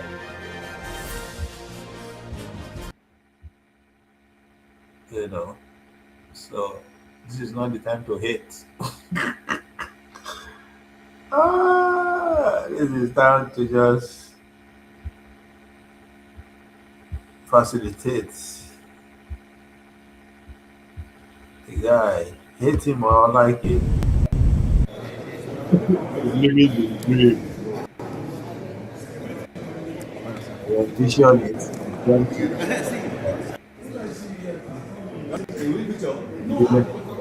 till end of his life. Yeah.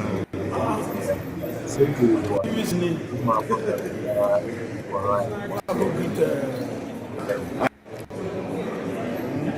PLO. Pardon. Go ahead, feel free. Nigerians know that they shot online. Inside Nigerians too. I don't get Nigerians. Love. That's it. Yes, boss. The love prize be that. Inside Nigerians too. All those Nigerians when they come all platforms they shout. This is already when I get Nigerians. Nigerians too.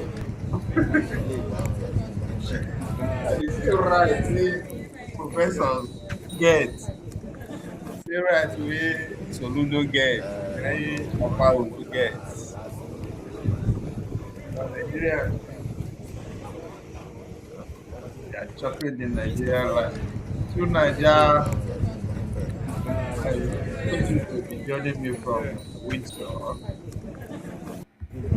We never say that. Sorry. Hello, can you hear me? I can hear you. Are you joining me from Windsor? From where? Windsor. I think that Windsor that you call out. Windsor. Yeah, Windsor. Yeah, Windsor. Yeah, no, I'm not joining from Windsor, but I'm just in London. You're not joining me from Windsor. Ah, man. And, Kai, hi, what's happening now? What are you covering today?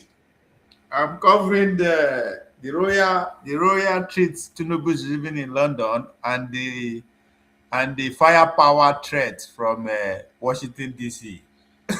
Yeah, have you noticed that many of these people at the top of Nigerian society is disappoint? They are disappointingly uh, still, inculcating this. Nigeria and the Sorry, go ahead. Yeah. Yeah, like they still have this colonial mentality where I think I heard you say something about why are they so proud to visit King Charles or calling them colonial masters. It's like these people are, you wonder why our nation never ever emerged. This is something that even the South Africans don't do. It's like, why do we behave like this? This is horrible. The top of our society is completely rotten. I'm afraid to say. They still have this colonial mentality. They don't. Nigeria is an important nation. If you only can see that and do the right thing by Nigeria, instead of when you are going there, they should be happy. This is the Epstein class that you are going to visit, and we are trembling as if we are supposed to be like grateful. Oh my God! I get tired of Nigeria. Even the media, you can say, "Oh, it's a great honor. It's a great honor to visit the visit." It's like, oh God, they own the media, so that's why they always talk. These people, they are compromised. These people are gone. For us to leave them, we have to focus on the generation next. Yeah, because just look at those who want to take power. For instance, forget about this men and these old men. Those who want to take power, from Showore to Obi Konko, so they're all the same. They are even worse. Trust me, they are worse than these people. I don't know what P2B will be. I think, one of the things I'm beginning to think, I know this is a little bit tribal, but I'm beginning to think that for Nigeria to get out of the mess we are in, an Igbo man needs to rule. Because generally they don't suffer as much colonial mentality as other groups do. What I mean by that is, like, the only people Igbo may even suffer colonial mentality for, maybe it's Israel, maybe it's them. Any other group, they will want to get one over them. Like, an Igbo man instinctively understands certain things that most other groups don't understand. Like, how your people understand culture, they understand respect. An Igbo man understands innately, because of their culture, a kind of having to lay foundation for yourself to grow. Every time they make any plan, the plan has to involve them growing.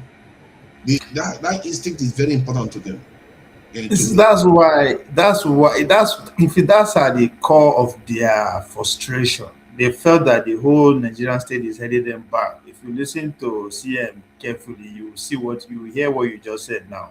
Even though they just put that in a way as if they are overblowing it, they are the best, but that's what they believe that. I mean, we should be competing with the rest of the world, not this. So that's those ones that made that argument. I feel like the way they are looking at it upside down, they should be looking to take Nigeria, because in a way that's what they are doing. They may not even understand why they are doing it, but that's what they are doing. This is why I think that if Nigeria survives, the Igbos will be very, very consequential, we like it or not, because of that ability to just move to an area that is not theirs. They don't necessarily know anybody, and those people may even be some of their enemies. But yeah, they go and live among them, build businesses, and grow amongst them. Because of that, it will be consequential in Nigeria. They might even be the glue that keeps Nigeria together more than we like to believe. That said, in terms of their outlook and their frustrations, I feel like they are looking at it the wrong way. And I think Kennedy Koko is right. The argument he made that the Igbos they are lucky to have a landmass like Nigeria, just like Nigeria is lucky to have them. The trick is getting power in Nigeria, doing the right thing by Nigeria. When you do that, people will likely gravitate towards your direction. They will start saying that, okay, you are doing the right thing. It's just that what happened in 1966 was a very, very terrible thing that denotes the wrong signal to be sending. People like Nnamdi Azikiwe was sending the right signal, but that coup completely, he didn't, and that's the biggest weakness of Igbo people. They don't read people. No, but Tunanja, you have to look at you have to look at the other side of the aisle too. You have to look at it is a competition between them as a civilization and the North, right?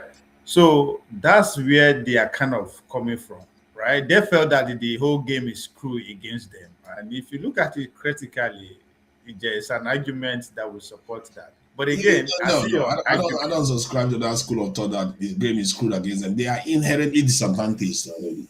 They are. No, but I get your point. You understand? They might as well be, if not because of their population, they are just like Benue. They're just like Benue, any other small state. But you don't expect them to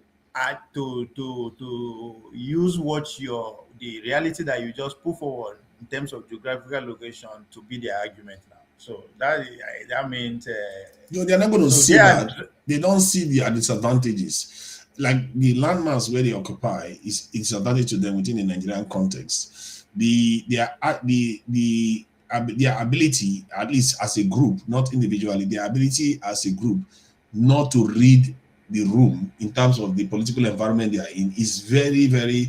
History has suggested that they don't read it very well and they get into trouble all the time. Maybe because they are overextended. This is why they go to. This is my point. They go to places where you don't think they will ever be present. Like no, but you have to understand that if they don't take that route, they stand to be conquered. That's the reality. You are looking at it. You are looking at now. I don't think they stand to be conquered. They're not going to be conquered.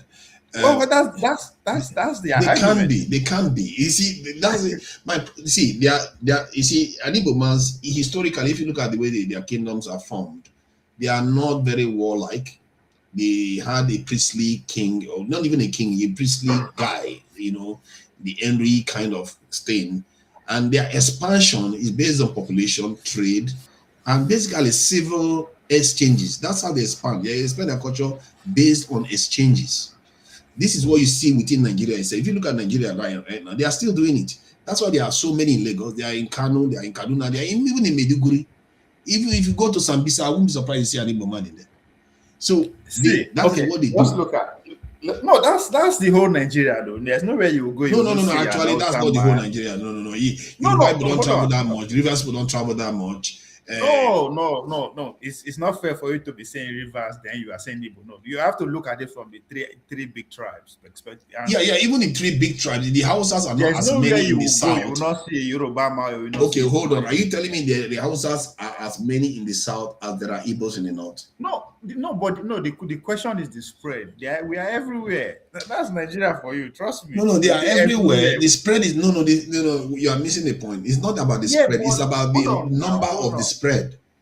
What is responsible for this spread is still the argument of that the system is kind of screwed again. And you have to look at the opportunity that is available there. What is the federal government present? What is everything that doesn't explain why other groups that the system is against are not that spread. What I mean, that's why they are coming out to hustle, because the hustle is kind of constituted in a specific area that is outside their own immediate domain. So they have to come outside.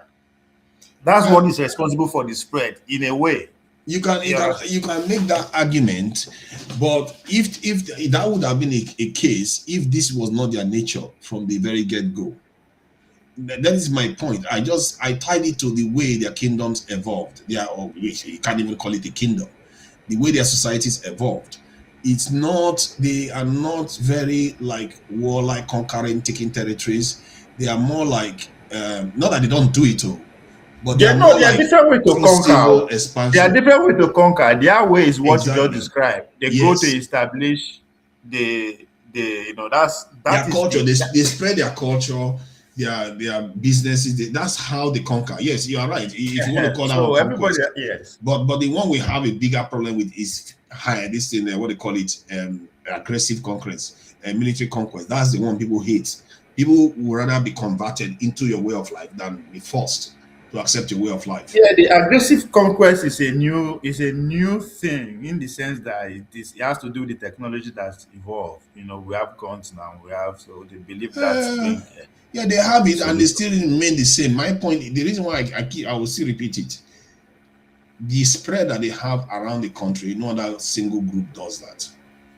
Okay. No, that's what I'm saying. We just argue on what is part of what is responsible for the spread. They have to spread to survive. They cannot do.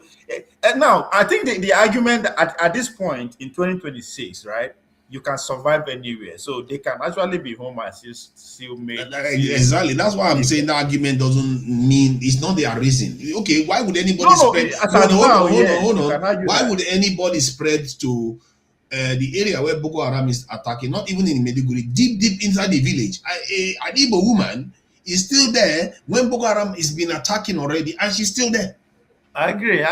No, of course. See, as of today, this two argument is a very valid one. What kind of mentality does that? That is not your everyday spreading mentality. This is not even for survival. This is their nature.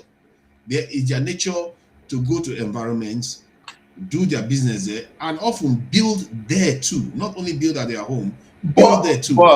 But if you look at it from a broader scope, if you look at the argument the globalists are making, right?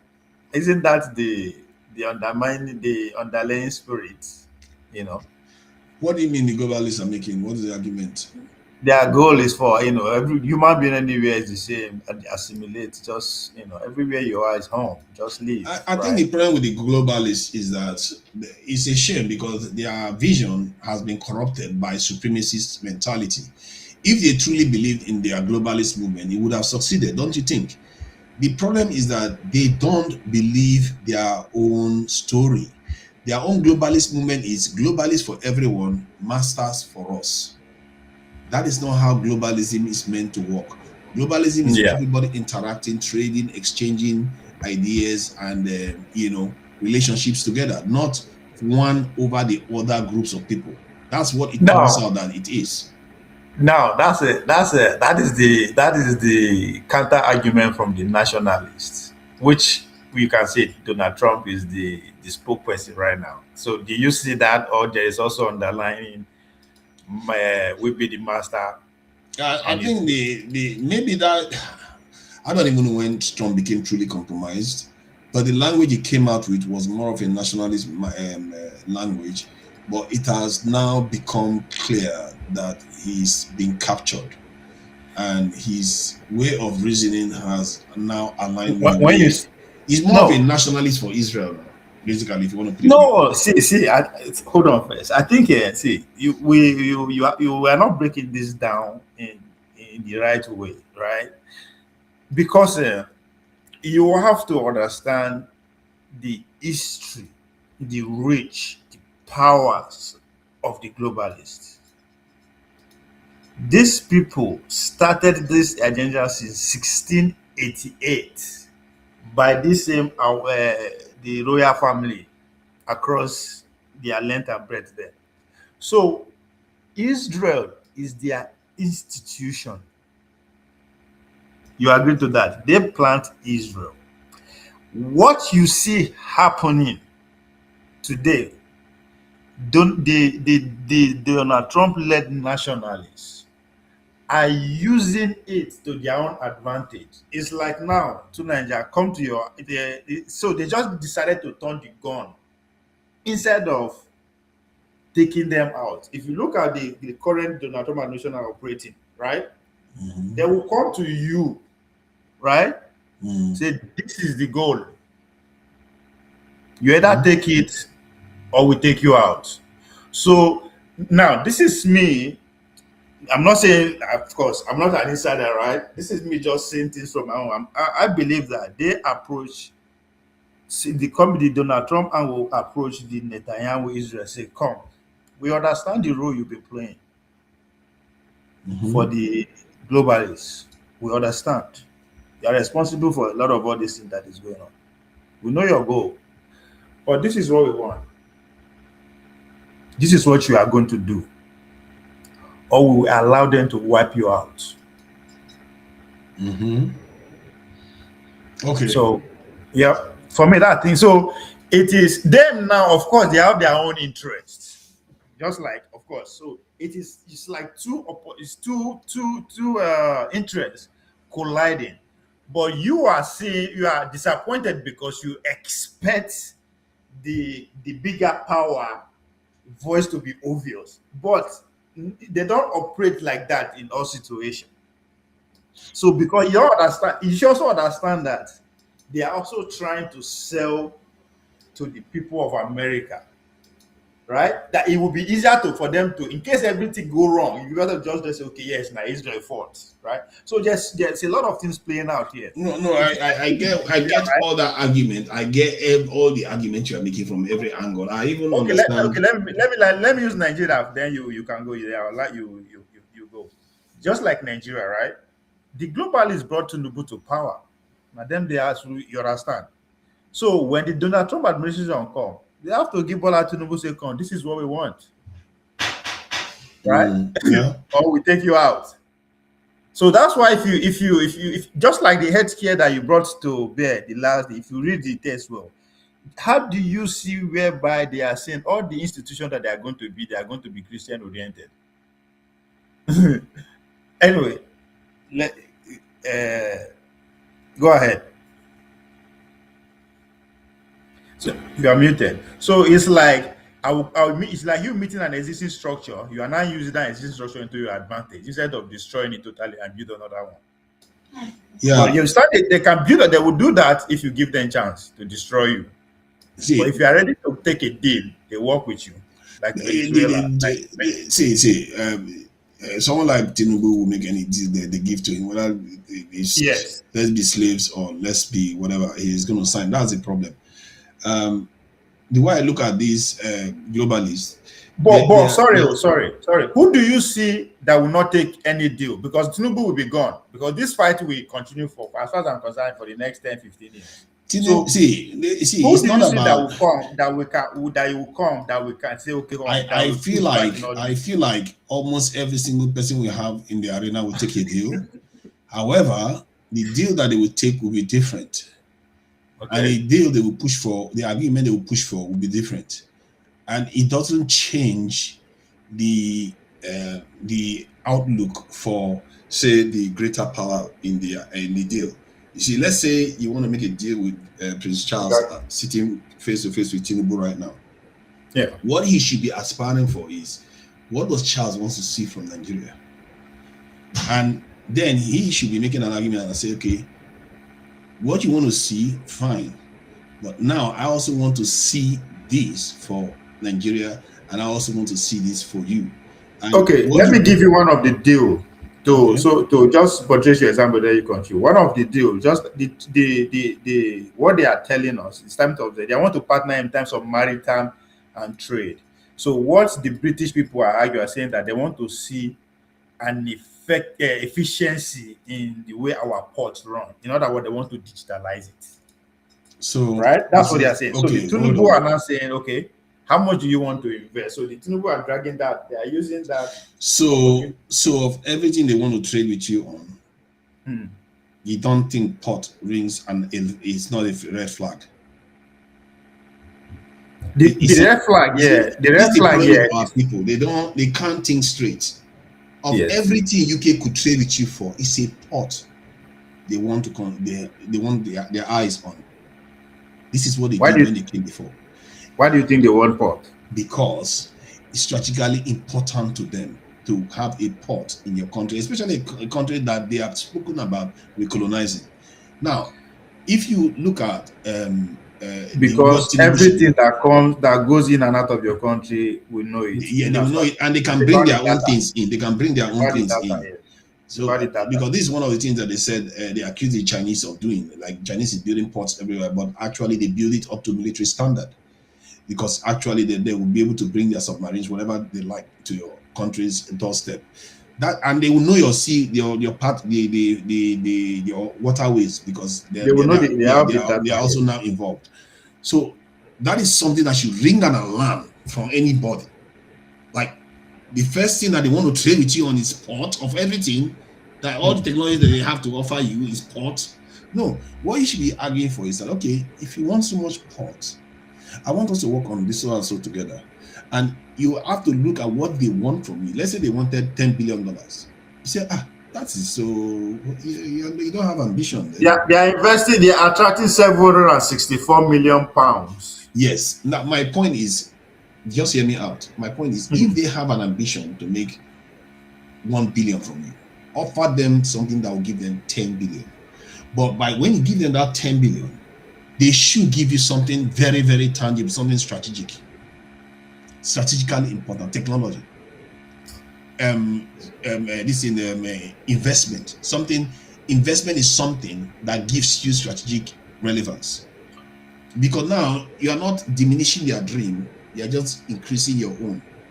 You are even increasing their own output. If they want money, fine. You get more money, you get more influence, whatever. If you want more deeper relationship with us, fine. You get all that. But we too, we are not here to die. We are here to live. So this is another thing they are asking for. And what in terms of healthcare, the Tinubu administration are making argument now to this their trip that since they are taking advantage of our nurses and doctors, they ought to pay for their training. Since we train them in our schools and they go there. So in other words, they should come and invest in our medical institution. Come and build medical schools or equip medical schools. I'm just making that way. So is that good enough? You see how that is a backward thinking mentality. Because what you should be doing with your own nurses is to tax them when they go overseas. You should be looking to create that system where from Nigeria here, you already created a system whereby when they go overseas, you're going to tax them. And that money, you let them know that money that you're going to get from there is going to go straight to their education. To like that. Hold on. You're up to something. You're up to something here. Do you know what you just talk so? As an American, going forward, anywhere you did in this world, whatever you'll be taxed. You'll be taxed. If you go to mass, you just see your tax receipt show up in Americans don't play, man. Americans don't play. They chase everybody for tax everywhere. You're like, as long as you have that in your passport, your tax is due to be paid, man. Don't play around.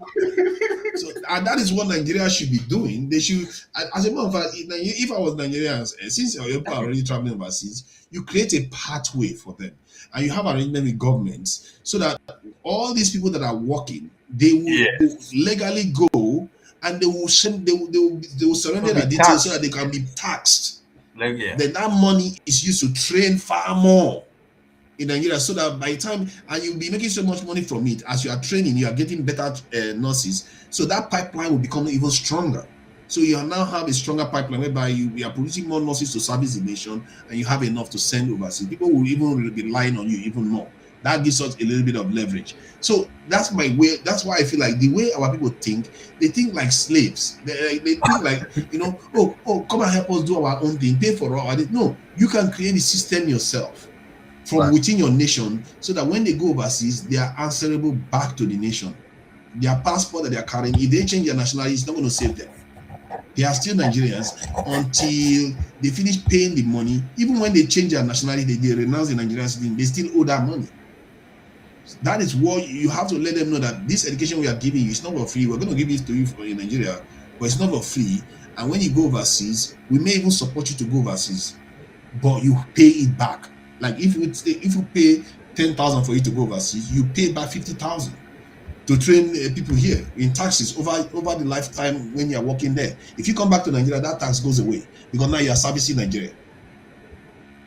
So now you are also giving them an incentive to return back to Nigeria. So there are so many ways. I can't even count how many ways to make Nigeria better.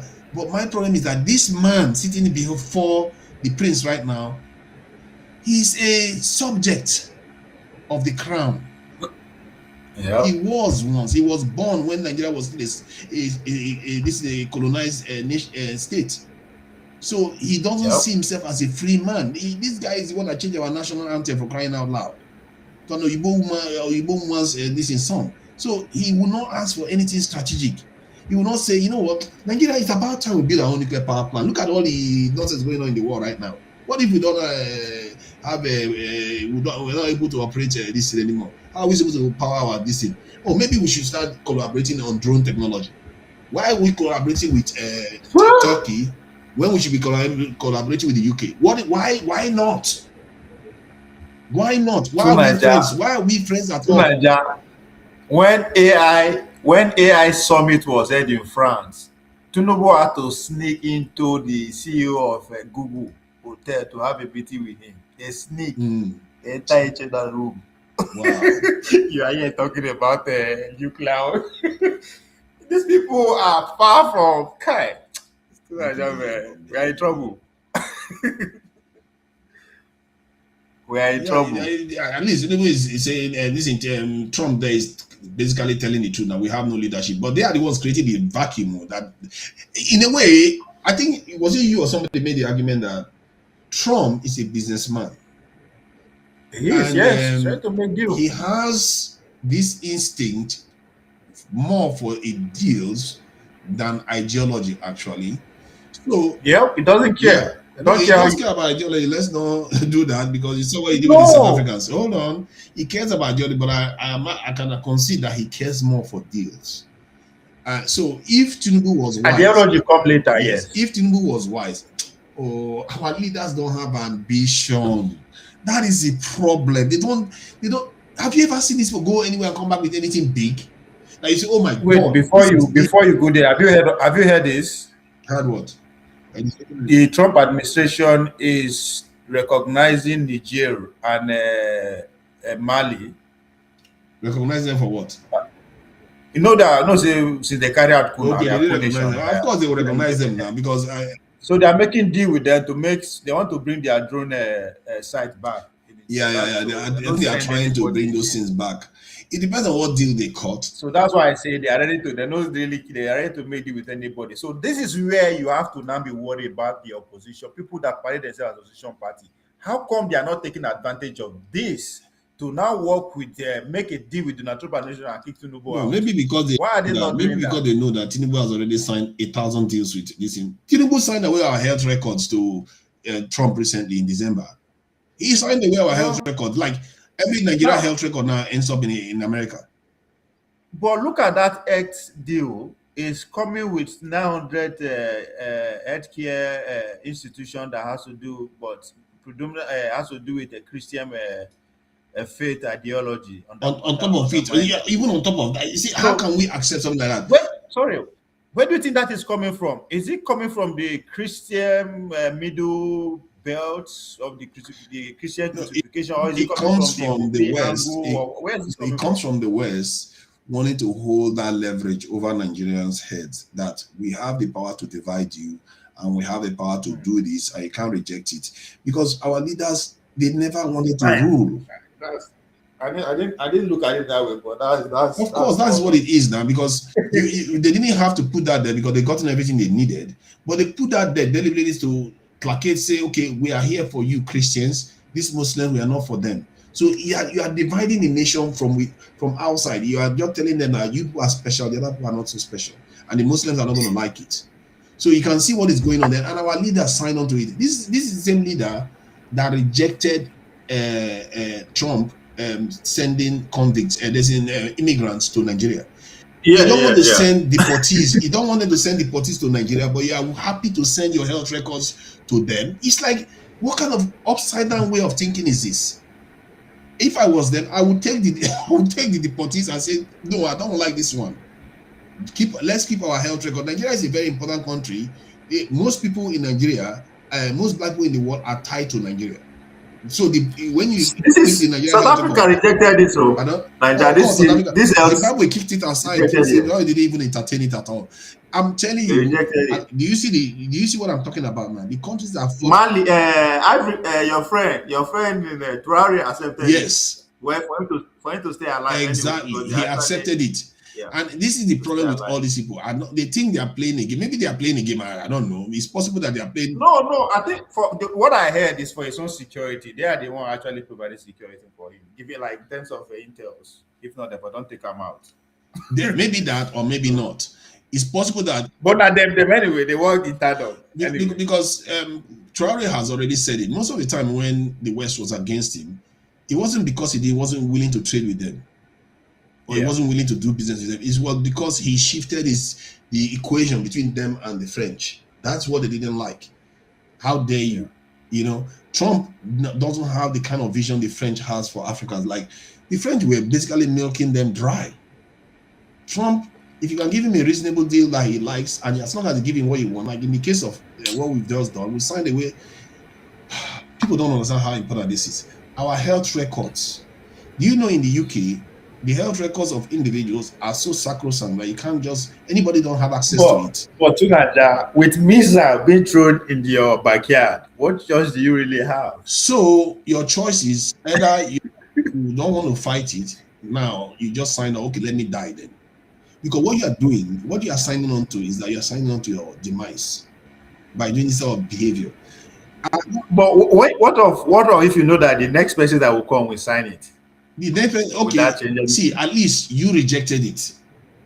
Okay. So you never know who you inspire. The next person may come and fight it again. This is what Iran is doing right now. Everybody always sees the side of easy decision. Easy decision is often a part of people that are going to be extinct. Because it's always easy to say yes, yes, yes. But you don't forget that when you say yes today, tomorrow they'll get stronger. They'll come and take something again. They'll quit taking until there's nothing left. There's a fruit don't fall far from the tree. Their forefather did it, the likes of Zeke, Awolowo and Co. They did the same thing. They went to London and did the same thing. It's true. They did the same thing.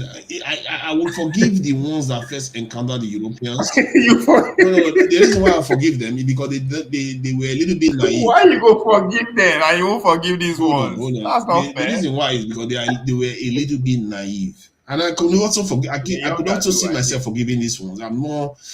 I don't hold it too much against them because I understand history unfolded for us differently from the way it unfolded, even for the Algerians. If I mean like the Malians fought the way Algerians fought, they won't be the way they are today. We know better now. We don't even see knowing better is not the same as feeling it. Like, I don't understand why I'll call it feeling it, or for it to actually become you. Because if you look at South Africans now or Zimbabweans, what is the odds that these people are the ones that technically, even South Africa barely fought, but they fought a little bit for their freedom? Zimbabweans actually it took them this long. They fought. It took them this long in 1994. Exactly. So, exactly. And Zimbabweans the same thing. And they remember, I used to Zimbabwe helped Mugabe. They are still fighting. Exactly. I was speaking to a Zimbabwean lady. They remember everything that happened to them. They didn't forget how bitter it was for them.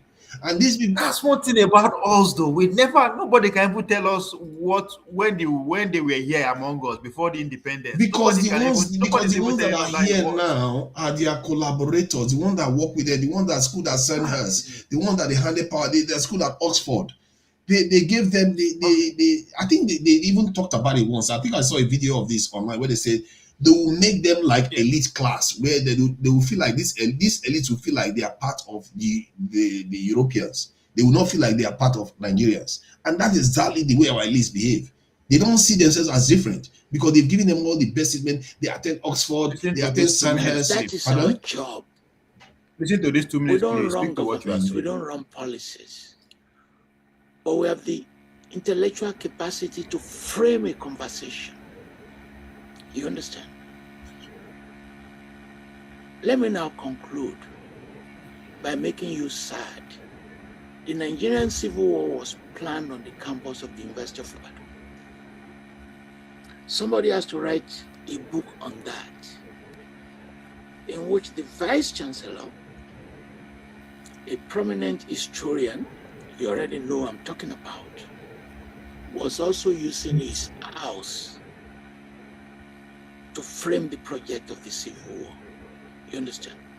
And I'm not criticizing him, because when you cut segments of a conversation, it becomes a problem to those who are interpreting it. I'm not criticizing him. The Nigerian Civil War was led by an educated person who trained in England, one of the very first to have a degree to join the Nigerian army. the debates about Ironsi was framed for him by those who went to school on a unitary government. You understand? It is not that these intellectuals have not been talking, but they are also embedded in this very project you want to solve. So in the final analysis, you see how interest governs politics. And as interest drives politics, the very fact that you have a PhD doesn't mean you will think the way you are talking about. So, Tunaja, that's exactly what you said, that these people are British, either British trained or American trained. Yeah, he's trying to call it out there, not as sharply as I tend to do, because there's a clear demarcation. You can see it in the way they talk, the way they think.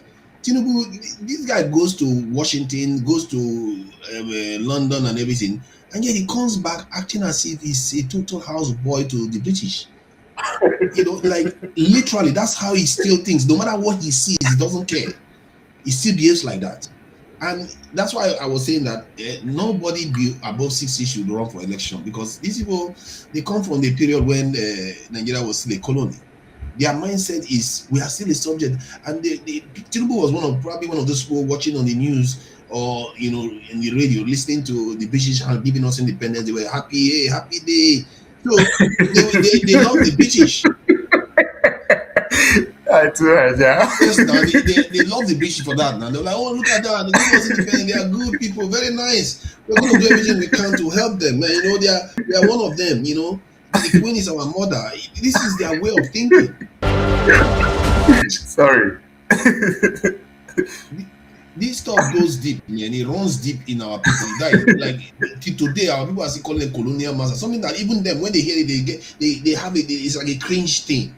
They don't like to hear that anymore. Like they've moved away from that.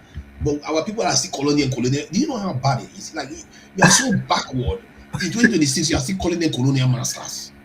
It's like, man, it's like we are living in a kind of cocoon, and our leaders kept us in that cocoon because they too are in the cocoon in their own head too. They refuse to come out of it.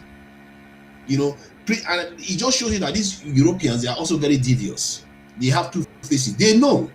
Like Charles now knows that Tinubu is a colonial mentality man, and they take him in there. He doesn't say, he will come to the UK and tell other UK nationals, oh, we are woke people, we apologize for slavery, all this type of stuff. But behind the scenes, he carries on. If he truly meant it, was he not the one that is going to be telling Tinubu, come on, look at your country. Are you not ashamed? Do something. No. What do you want us to do? No, you'll be wanting to work with him to build your country, help the country do better. So from what you are saying, you are saying the best person to lead us is my governor, Paulo. Paulo, I don't know where he stands really. He's a village man to the core. He's a village man. He doesn't understand this colonial master mentality. You'll be surprised. You see, let me. You see what I'm going to say now. You're going to find it a little bit uncomfortable. I was watching a video. I think I mentioned it to you before. I don't know whether you were on the panel when I talked about this. I saw a video of a British traveler, two of them, one man, one woman. They are traveling through the rest of the world with their car from London to from somewhere in the UK to all over the continent. They were in Africa now. So in this time, they were inside Nigeria. At the checkpoint, the police would stop them. And I saw one where the police officer was telling, whether it's the police or the customs, I'm not sure. I think it's a police officer. Was telling this lady that England is their motherland. This is a Nigerian policeman that is hardly educated telling the lady that England is their motherland, the Queen is their mother. So now the lady herself, they cut the video there. Then later on, they say, I don't know how to tell him that the Queen is dead. So it tells you. So why I'm mentioning that is that this thing penetrates deep down, even to Okwawolo.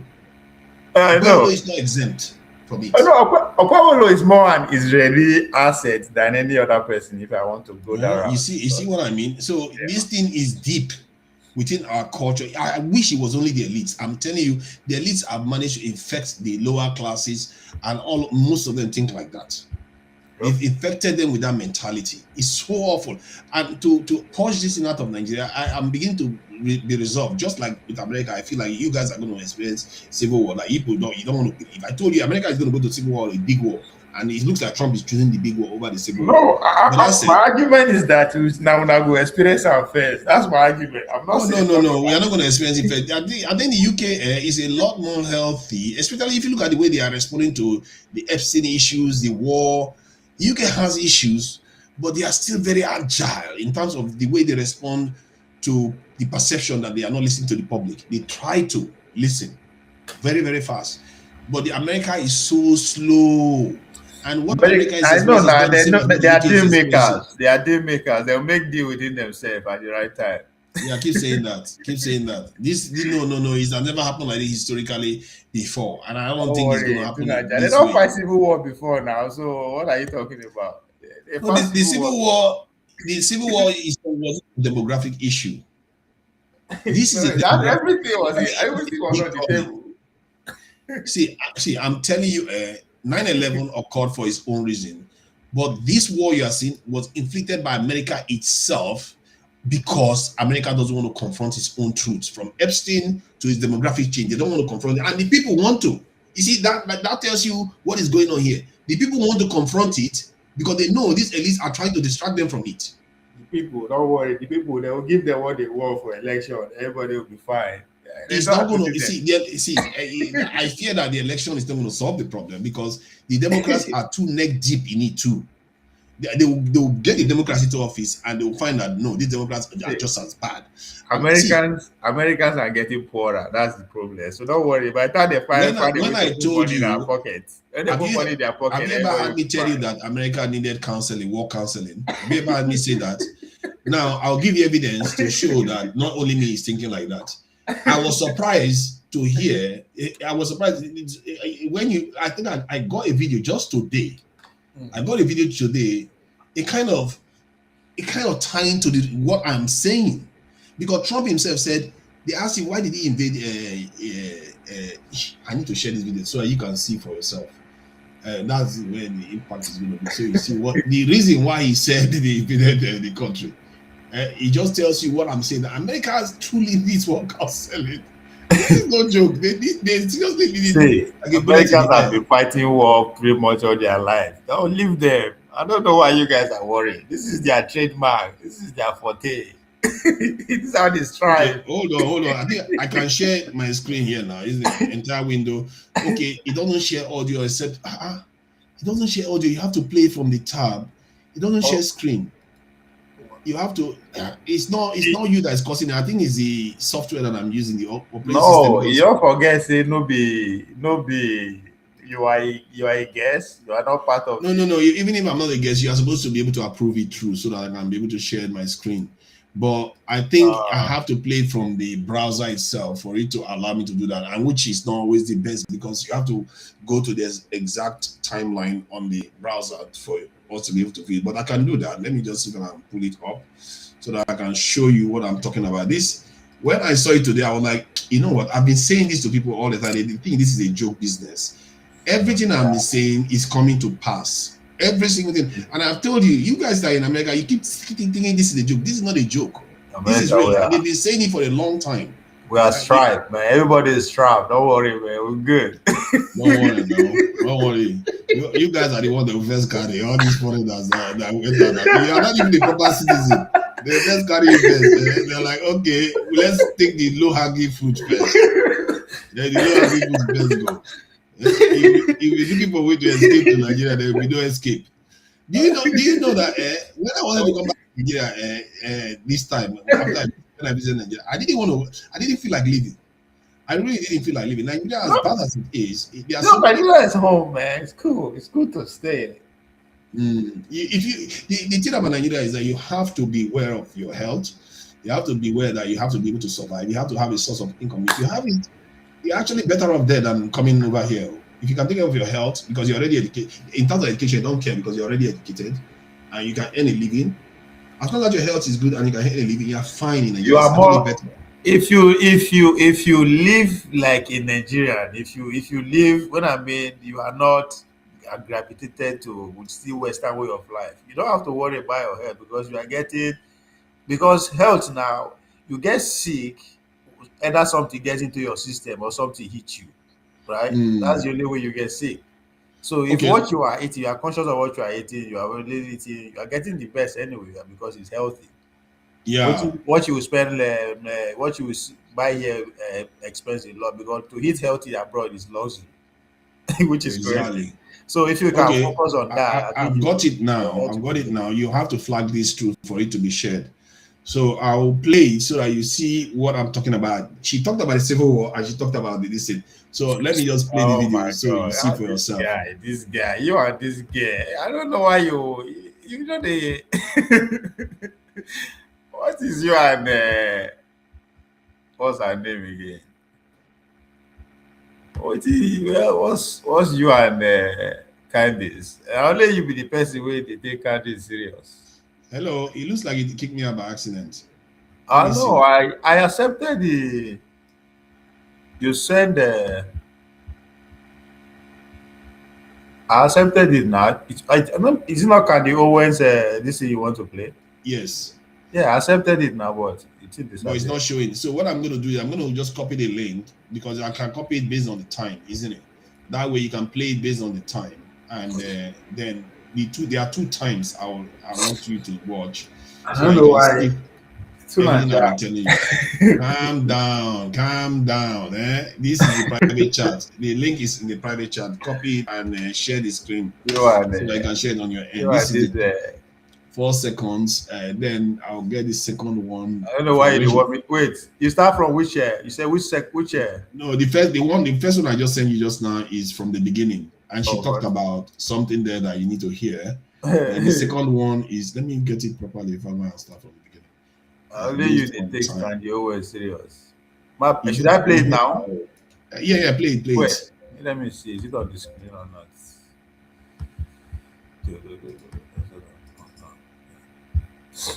So let me get this time again. The second one. So she's kind of confirming all the things I've been talking about. Remember, I started talking about it before she started talking about it. So I'm not copying her. She is the one that came up with reached the same conclusions. Hey, but that doesn't mean you guys know what you guys are talking about now. In two different parts of the world, people that don't share anything in common reach the same conclusion. Now because now they consume the same information. That's why. No, So it's very easy. Because it's tied to events. It's not conjecture. It's tied to actual events. I agree. So just play. Let's see now. All right. Is it on the screen? Yeah, it's on the screen now. Oh, it went away again. Normally, you're able to share screen. I don't know what's happening.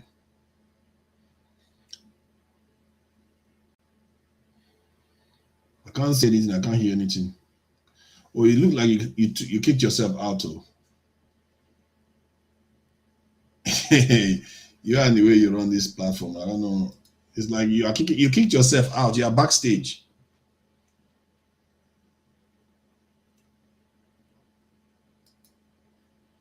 I wish I had admin privileges. I would have been able to share it myself.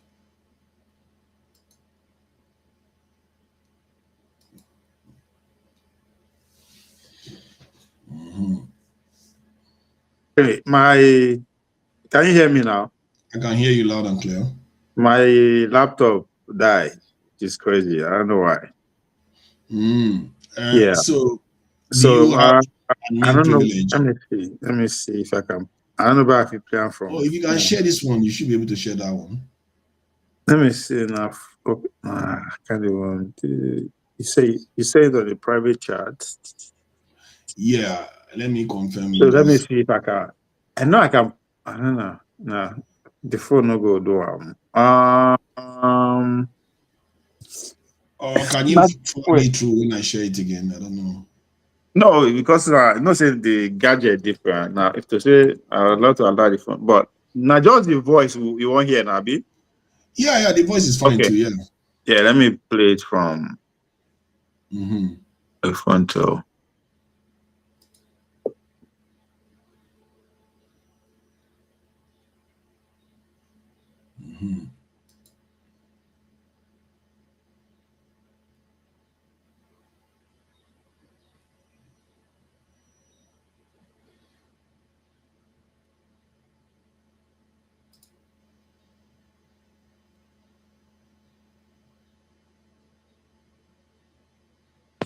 When civil war will start for UK, there will not be flight for you to go to Nigeria. I think that is so far from now. It is so far. All right. It's not even close. Not even close. You might have a riot, you might have civil unrest, but not even close to civil war. Civil war, you have to have a massive divide within the nation. That's not what is going on in the UK at all. Not even close. Boy, if I tell you that's what is happening in America, there's no divide. You go say no, but you prefer to listen to Candice Owen than me. No. I'm not listening to Candice Owen. You are not paying attention to what I'm saying. The divide is a fundamental one. It's something historical. It's not based on timeline. It's based on history.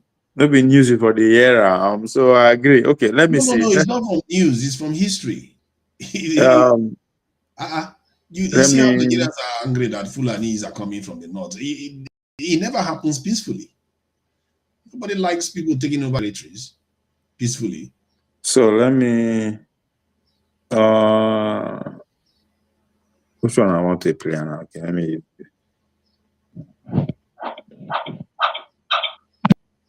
Yeah, you've been playing Tinubu all this time from here, and all these people now, and it's when that you are struggling. Now they know I tell you now, the laptop died, so I don't know. And it's plugged, so that's another thing. It's not that. Wait, where is it echoing from? I'm trying to use my phone to. All right. All right, you guys, I see you in the chat. You are correct. It is a battle. Can you hear that? Yeah, I was hearing it. You went down. Monday, I see you guys informing me. Candace the priest.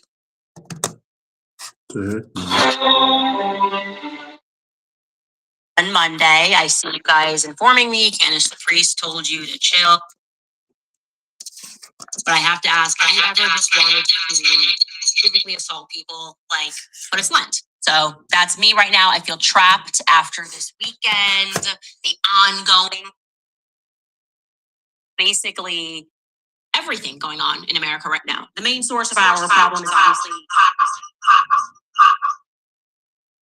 You need to take one of your this in office leading to echoes. Yeah. Trump is treacherous. He is engaged in treachery with his Zionist cabal. We are currently engaged in a war in the Middle East that we cannot win, to be clear. Okay, we cannot win that war. We'll talk about more of that. The White House can keep posting their super fake and gay Mortal Kombat type memes. Finish him. Ooh, Scorpio. We did this in Iran. But the reality is we're losing, and we're losing badly. And that's what happens when you ignore people like Charlie Kirk and instead decide to listen to people like Mark Levin, psychos like Mark Levin. And further to that point, Trump has apparently allowed Mark Levin's special class of psychos. Actually, they don't say that they lose. Hold on, just carry on. This one is not even the point. Carlson, they want to imprison him. They are explicit in that demand, and he has just revealed that the CIA has been spying on him. Cool. So that means that we're basically on the brink of a civil war on top of the global war. And it all could have been avoided if Donald Trump had listened to Charlie Kirk. Welcome back to Candace. All right. So that's the first one. You saw that she said they are at the brink of a civil war within the nation if Trump decides to go for Tucker Carlson. So now go to the other one where I played, where Trump explained why they attacked Iran. Where Trump explained, the second link will show you what Trump said about why they attacked Iran. Play the second link. Why do they listen to politicians and media when war they go on? Hold on. It has something to do with, it doesn't have anything to do with the original reason. It has something to do with the point that I'm trying to make to you when I said America needed war counseling. Just play the link. Just play the link. Just So play it. all So right, you now wait, understand. hold on. Now I'm trying to do that. So cousin from where? I'm interested. I don't know. Maybe they should come and hire me. I don't know. They need counseling. Somebody needs to talk to them. Hey, calm down. Your blood is too hot. Calm down. Calm down. Every time you want to go to war, don't you understand? Now you change your Secretary of Defense to Secretary of War. War. Calm down. Because they are my question is that who should they go to for the counseling?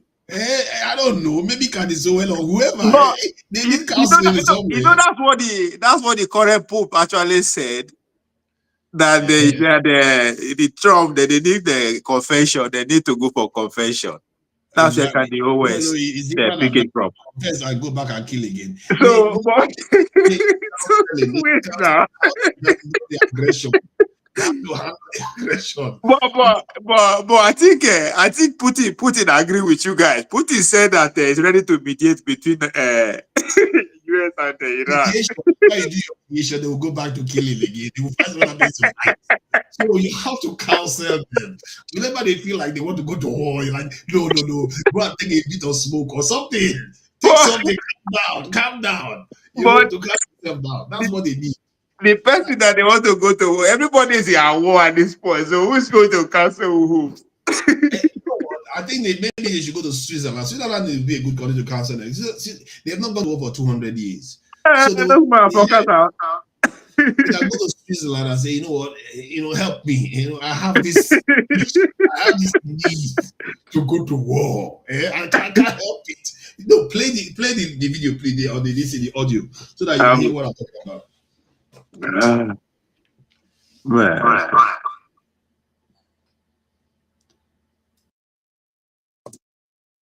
Oh man. I had this man like you can't make it up. I've been talking about this before. Will not lie since they're upset with us for not allowing them to turn Charlie. Is it this one? Into the afterlife into a war. Is it this one? The link I sent to you, she started talking about it immediately.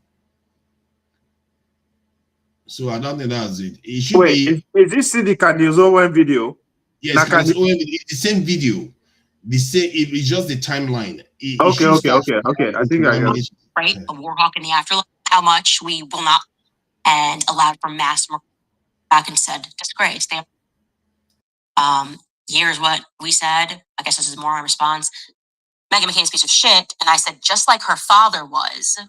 And Charlie wrote back and said, disgrace. They are disgrace. Just tell me what number did this start from? Tell me the number, like the plane time when he started talking about that. Just check your click on when he started and tell me exactly where. 21 minutes, 48 seconds. 21 minutes, 48 seconds. Okay, yeah. See here. Sequence spoken to, Meghan, okay? Now, since they hate how much we will not allow them to lie, since they're upset with us for not allowing in his the afterlife into a war hawk, right? A war hawk in the afterlife. We should probably check in on Trump's mess and talk about the war that we're currently engaged in, because he launched this war on Zio vibes, right? This was a Zio vibe war. There was actually no strategy in place other than to keep lying and deluding themselves and something about a red heifer. You said 21. Are you sure it's 21 for the?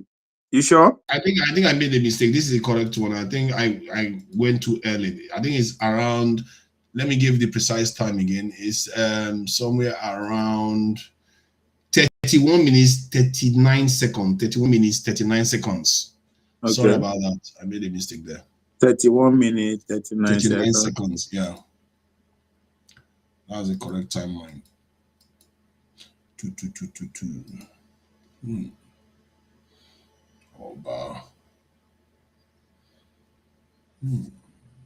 Ignored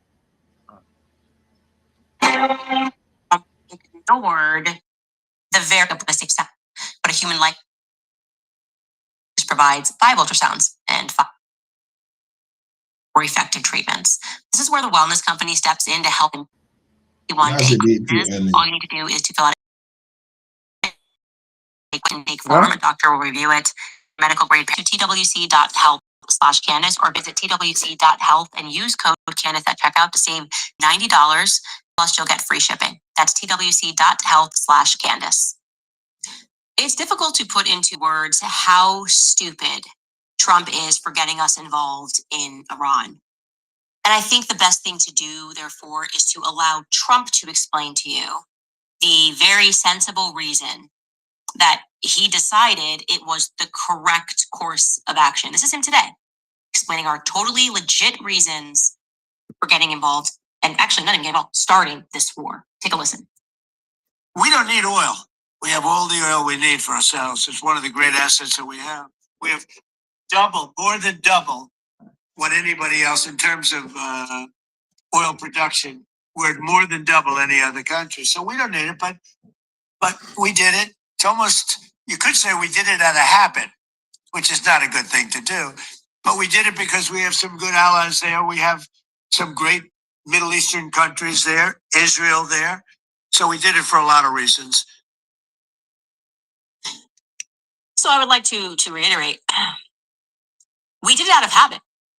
We are kind of like in the habit of just sort of like mass murdering Muslims. Like that's just kind of what we do. It's just like a habit. We've been trying to kick it. It's so hard, but it's been decades of this habit. You know, nobody's perfect, right? Like my grandma smoked cigarettes or something and it never could really kick the habit. That's the vibe you right? It's just a habit. Like, oh my gosh, you like chew gum or say, it's a habit. So Not you see what I mean? Muslim kids for no reason, but then we just like start again. Okay. Huh?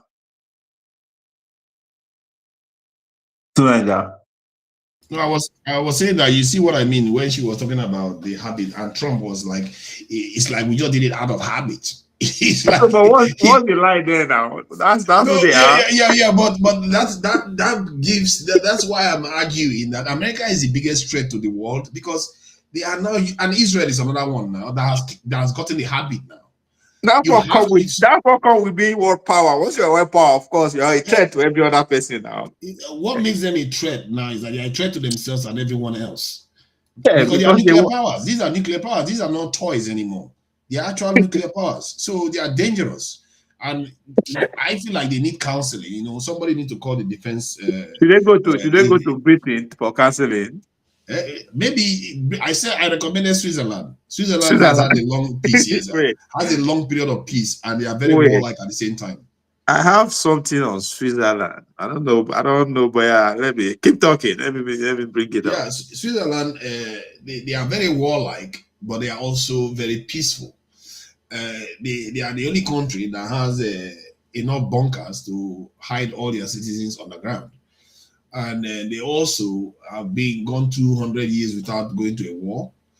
And they are actually far more militaristic than the US. When you look at their population, they have significant number of security. But who would they go to war with first? They are too small now. Who would they go to war with? They all go to war with. They are not that small. Oh. They are very, very troublesome. Oh. They used to fight a lot. They want to go to war with Nigeria. Machiavelli mentioned them. They are very warlike people. They are the ones that the Swiss guards you hear about in Rome. They are the ones. They are the Swiss guards in Rome. They are very warlike people to the point where Machiavelli recognized them. That tells you what I'm talking about. They are so warlike that they build bunkers for all their citizens. Who does that? They have not been to war, but they built bunkers for all their citizens. Who does that if you don't have a war mentality? Because they know that this war that just started is coming and it's going to engulf everyone. No, the war they did it before now. They did it before now. No. What I mean, they see it ahead that we are going to be at this point in our history, so they prepare. Okay, in other words, they can see through time and they prepare for potential danger. And because they did that, they've not been to war for 200 years. They can say, everybody, leave me alone, and you will leave them alone, because if you tangle with them, it's just too much trouble. What are you trying to get? They are a mountainous region, and they don't like anybody. If you try to force them to give you anything, it's too much trouble to beat them. Yeah, because I will advise you. I will advise you. Go and meet. Go to Windsor and meet Tinubu and give him that advice to take to. He will get to Trump faster. Yeah. I know America needs the counseling. Trump, I think Trump is a gunner. America is the one that they need to call aside. Maybe China. China is a big. China and Switzerland following China. Like, you know what? In America, we know you are the power. You have so much guns. We know you are this power. Don't you want to rule the world for 800 years? How can you tell it? How can you tell a king to go for counseling? You don't get respect to this guy. See, because they are trying to kill everybody. That's why, if not, I would have said, okay, let's strategize to defeat America. But you can't strategize to defeat a crazy monster like that. They will kill everybody. Well, so what you want to do is ask them to go and seek counseling. They won't kill everybody. All they want to do is just to strike. They just want to strike China. They just want to. They just believe that they can put China for where they belong. So that's not what they want to do. But that's my point. They can't. This is what they are trying to do to Russia too. They can't. Because so Russia, they are making deal. Trump is making deal with Putin. So don't worry. He's making deal because he thinks that he can get away with it by just making deal with Russia. America shouldn't have to do what they are doing now. They don't have to do once you make a deal with Russia, at the end for China, for their own calculation, that's what they just like the way China make a deal with America and they strive ahead of Russia. I think that's what they are trying to do. What they are saying, this is part of the reason why MAGA is very angry with Trump right now, because they understand that these deals, like with Russia, is a good thing for them. They understand that the world order that they control is more in their favor. And they want to leave that part and deal with what is happening at home because of the demographic change.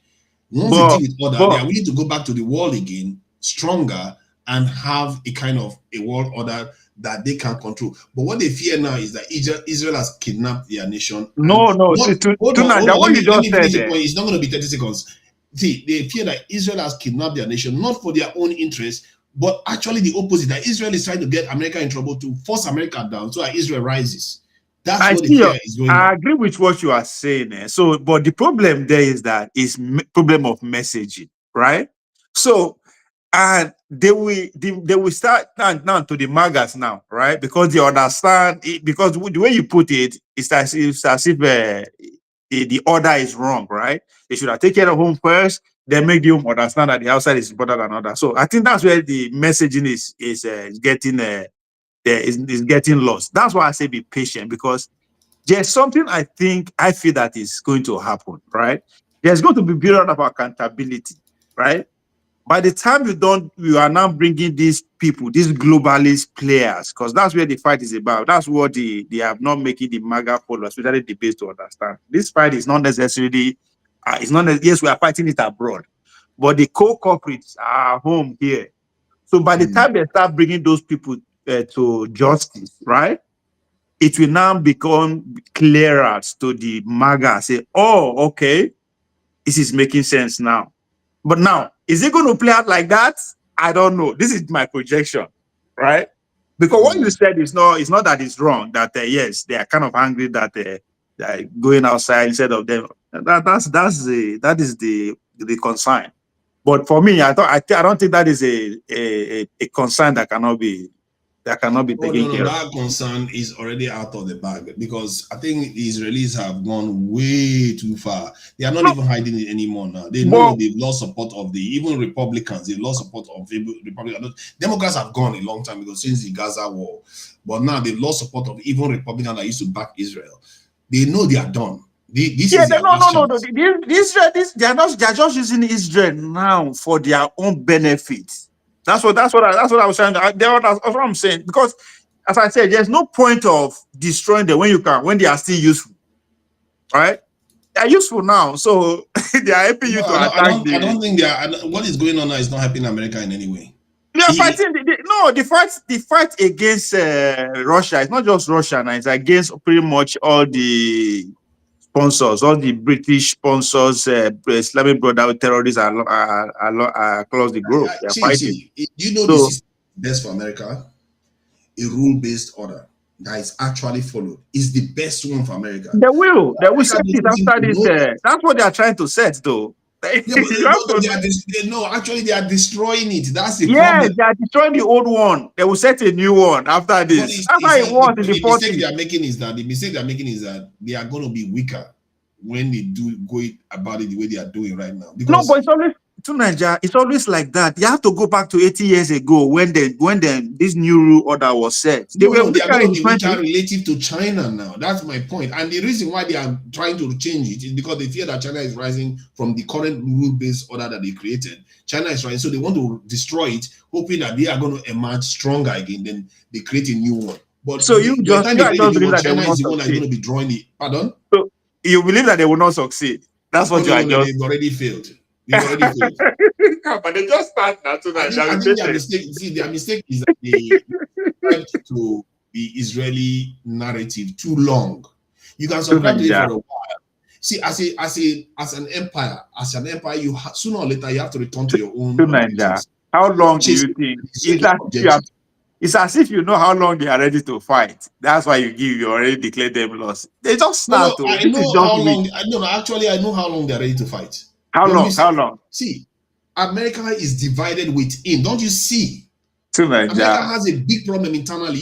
You don't seem to see it, but someday we'll be No. talking about this again. I will remind you again. I've said this many times online. If you go and check my video, people always forget that I've said this all the time. That America What has you a are big problem saying, internally. what you are saying is not new. I'm an American historian. This is not the first time Americans in this position.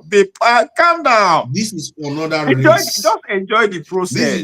This is not Italians moving into America. This is not Germans moving to America. This is an entirely other Nobody race. can move. See, to Nigeria, just enjoy the. Why is it that you don't want to enjoy the process? Now, my just enjoy. Okay, you can say that. You can say I should enjoy Why it. The movie never I have finished. to be concerned that the superpower of the world. Hold on. I just have to be concerned that it will be irresponsible for me not to be concerned that the superpower of the world that has so many nuclear weapons, has so many military bases all over the place, may actually implode into a civil war. It's okay. That is crazy. It's not okay, actually. Yeah, it's a big problem. The world. What do you have to lose? Yeah, because while they are busy fighting, Europeans might re-emerge again, and their favorite pastime. They are already here. Why are you worried about? No, it's different. It's different when they are the ones now calling the shot. America is not telling them what to do anymore. It's different. No, it's quite different. What do you mean? What do you mean? I don't understand. America created the rule-based order because they know they are across the Atlantic Ocean.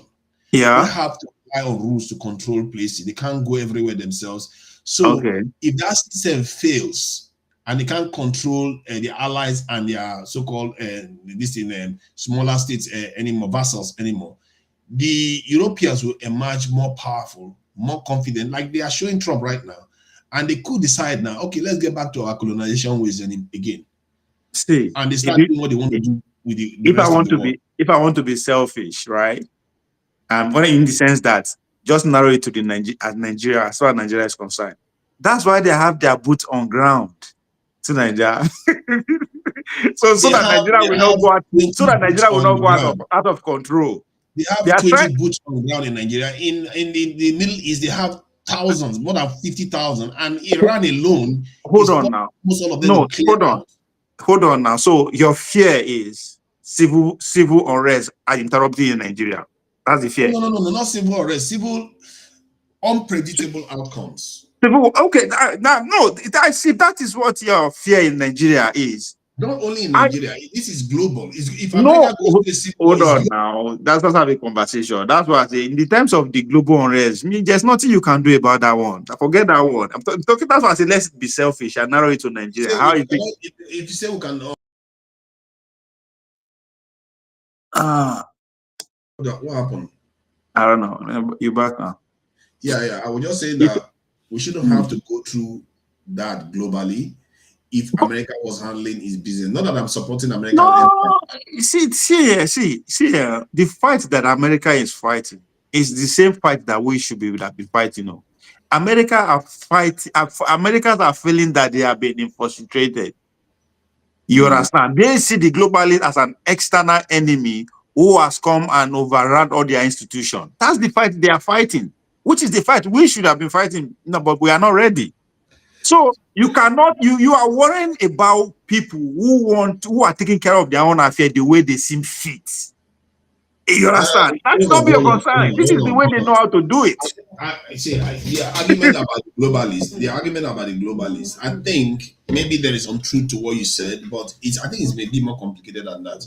I think what happened, because No, there are more to it now. There is economy, there is everything, but that's just the broader brush. I don't think necessarily that the Zionist movement or maybe even the Israeli movement were perceived to be people that are going to be pushing for globalists.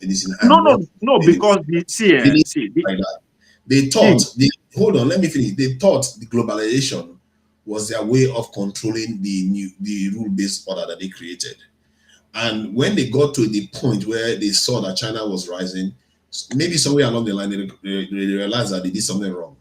And I think that is where I think what is Candice Owen or Togakazi said, since the assassination of Kennedy, something went wrong in America. The direction they started going was not for the interest of America, was not necessarily for the interest of even the Europeans. It was always a direction that was weakening them as time went on. Because why would they do what they did to China? Why would they give China all their technologies? It doesn't make sense. Why would they be arguing for immigration to their countries?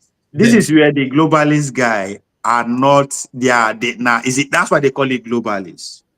So just like Donald Trump led nationalists are ready to make deal with any kind of anybody in terms of system of governance, dictatorship or whatever, the globalists are also ready to make deal with any entity, because after all, they will not be dealing with them one-on-one. It's going to be what? Technology.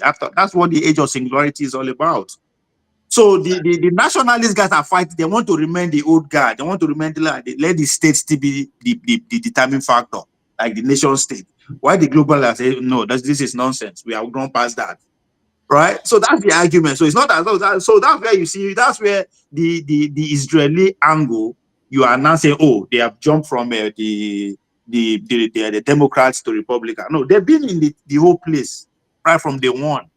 Right? When I said they jumped, it wasn't about jumping, it was about support on both parties. At first, that's what they do right from day one. They are not just in bed with just one party now. They are in the system. Both parties were supporting them before. The Democratic Party support collapsed during the Gaza war. Then it is now collapsed in the Republican Party because of this never-ending war. Okay, let me ask you this: if assuming Trump is a Democrat president or another, not just Trump but a Democrat president, it's the same thing that will still be happening today. Oh yeah. It's the same thing that will still be happening. So what will you not be? Hold on. It may not even go this far, because if the same thing would have been happening, one, the Democrats would be against it heavily, because Democrats hate what is going on far more than the Republicans. Then you know why the Republicans will support the Democrats, because they don't like Democratic presidents. So their own votes that are supporting Trump right now, many of them will be against the Democrats by default. They will just turn. So let's say you're getting 70% against the war right now.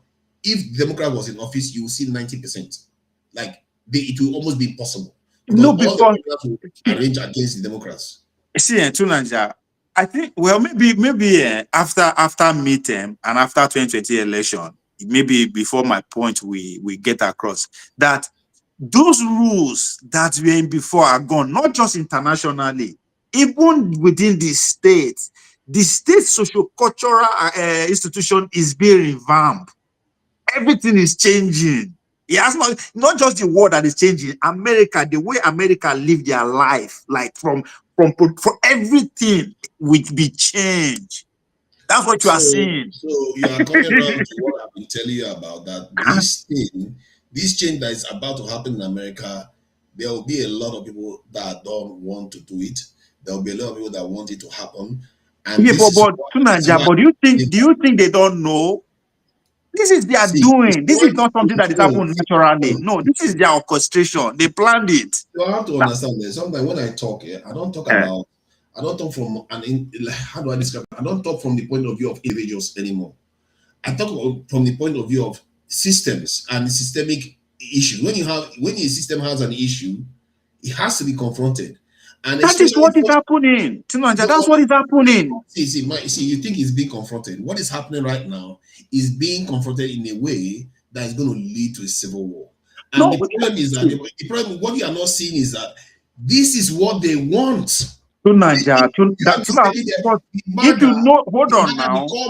That is So what if they you want. know that's what they want, why are you worried? Why I'm worried is that when I tell my fellow Nigerians that are there, you should be preparing for this, and I tell this thing, and I tell America this counseling, and I say that if you are here, what will be your preparation? One, my preparation would be to make as much effort to generate income in America and transfer as much technology and know-how to Nigeria and go to Nigeria and stay. So why do hold on now? Why do you think there are not people who are doing that? Everybody cannot do that, by the way.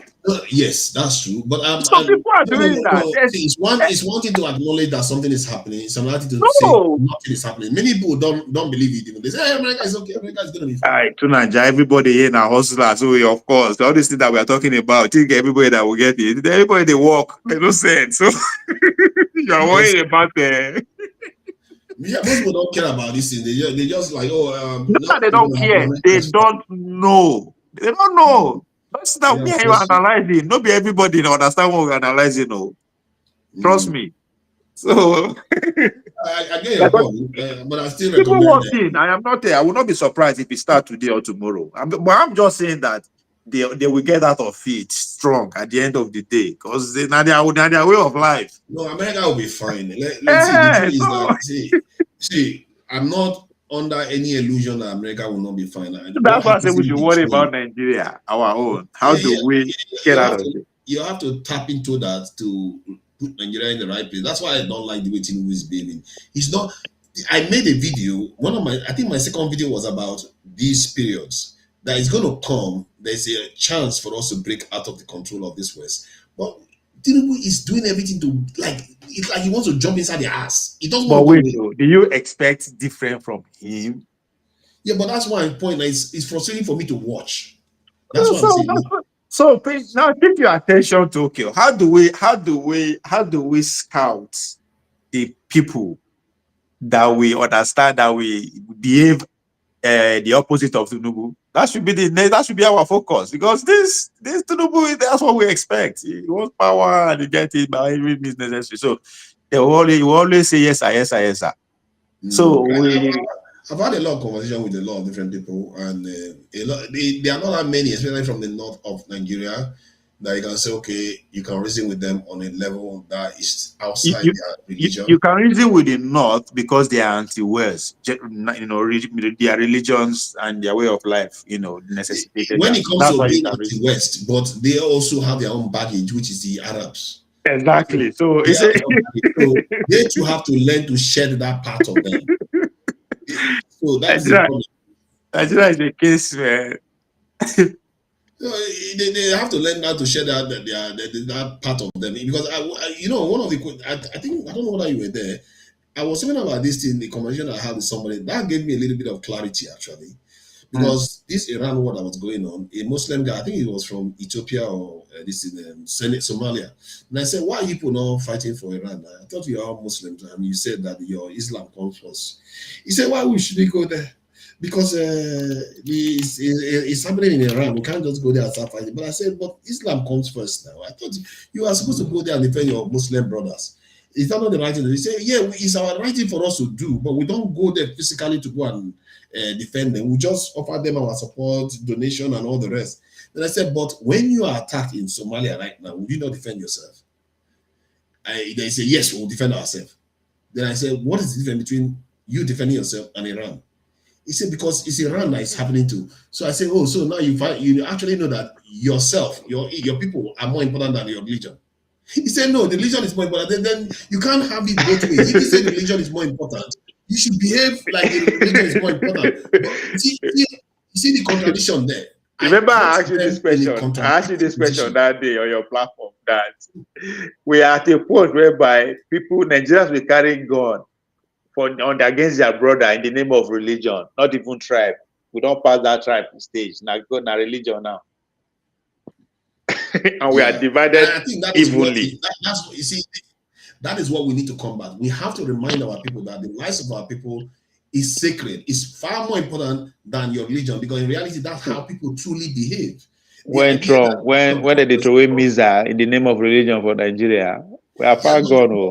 They don't know any better. That's why if you bring the Muslim that is throwing misas in Nigeria, say, okay, why are you not fighting for Iran? I thought your religion comes first. Why are you not fighting? Why are you waiting? Go and fight for your Iran now, because your religion comes first. They will start making all kinds of excuses why they cannot go and fight for Iran.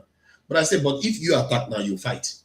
Why do you fight when you assume that I start? But I thought religion comes first. Why is it that you put yourself before your religion? Because it's a contradictory position. You can't say 1 minute your religion comes first, then the next minute you put yourself first. Yeah, you can't do that, and that is that's how you completely unmask the hypocrisy in that position. It is. Because the question I have to ask myself now is, how do you take it from there and describe the life that God has given you as the number one thing you are supposed to protect, and your people's life, your immediate one? How do you make that argument outside religion? Because that argument, I can't seem to find a way to make it, because even if it is true that people actually defend themselves first before their religion, but they will still prefer to lie to themselves that they defend their religion first, which is not true. They defend their religion when it is comfortable, but when it's not, they defend themselves first. I just hope our people can realize that sooner or later. And I think it's good to talk to people that understand that, like someone like Maskana, he knows that in and out. He says it all the time, like, I know for sure, even if I'm Muslim, that the Arabs don't mean me well as a group. We're in a very interesting time as a people. Anyway, nice chatting. I don't get a chance to come to your live stream very often. And but it's good that we had a chance to talk to you. Nobody interrupting us, no questions, no nothing. We just talking. You dey go? Yeah, where you going? Oh, okay. We are in London now. We're very busy people now. Somebody has to serve the king now. Yeah, you got to make sure, man. Make sure you go and see Tinubu, man. That might be your breakthrough. Breakthrough to join the club of Mega. Who knows? If someone like him he says, hey, come. What do you want? What do you want to do? And he says, do what you want to do, as long as the outcome is so and so. I don't mind working with him. And if he says, what is the one thing I need to do that is going to make me never to be forgotten? I'll say transform the Nigerian security posture. So it's not like I hate him viscerally. I hate his mindset. Hold on. This is another thing on that security posture. Part of the deal that the Tinubu administration is pursuing in London right now is for the British to come and train our army and invest in our intelligence and all that. The same thing the Trump administration is doing. Oh my God. Oh my God. Now, hold on. Now, do you now understand when Showore told you that Nigerian military is a machinery? Do you now understand what you mean? No, I get from that point of view, yes. Yeah. But inherently, they are trained, they are protecting Nigerians. So it's very crass. Like you see 65 of them just died. I mean, to call them mercenaries doesn't seem very crass. How do you even explain that America are on guard in the name of giving us intelligence, but they are killing 65 military officers? Does that mean that the other side of the military, who did not agree with their boot on the ground, are giving intelligence to terrorists? No, they don't have to give intelligence to terrorists, because Americans are part of this whole system. My point is that America has never defeated terrorists. Let's face it, they've never defeated Al-Qaeda, they never defeated ISIS, they are all still around. There's no point. If we defeat terrorists, they're not going to get money again now. So what's the point? Exactly. Like I said, they're funding them, because if you notice, ISIS never attacked Israel. They never have issue with Israel, but they seem to be destroying a lot of Islamic nations. So you can see that there's a pattern to this behavior.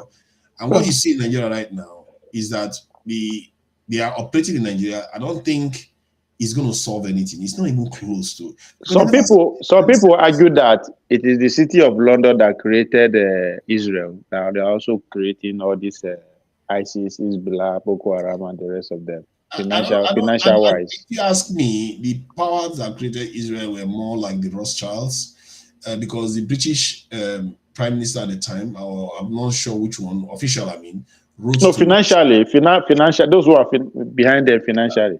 The road to the Russia is directly proposing this idea, like they are proposing it. I'm sure they are the ones that initiated it themselves because they are the richest among the Jewish community at that time. Yeah, but they are other back of England. They are banking on the back of England manage their property. They're pretty much the manager of the. People like that, you don't even call them like individuals where you call money because their power is far more important than the money that they have.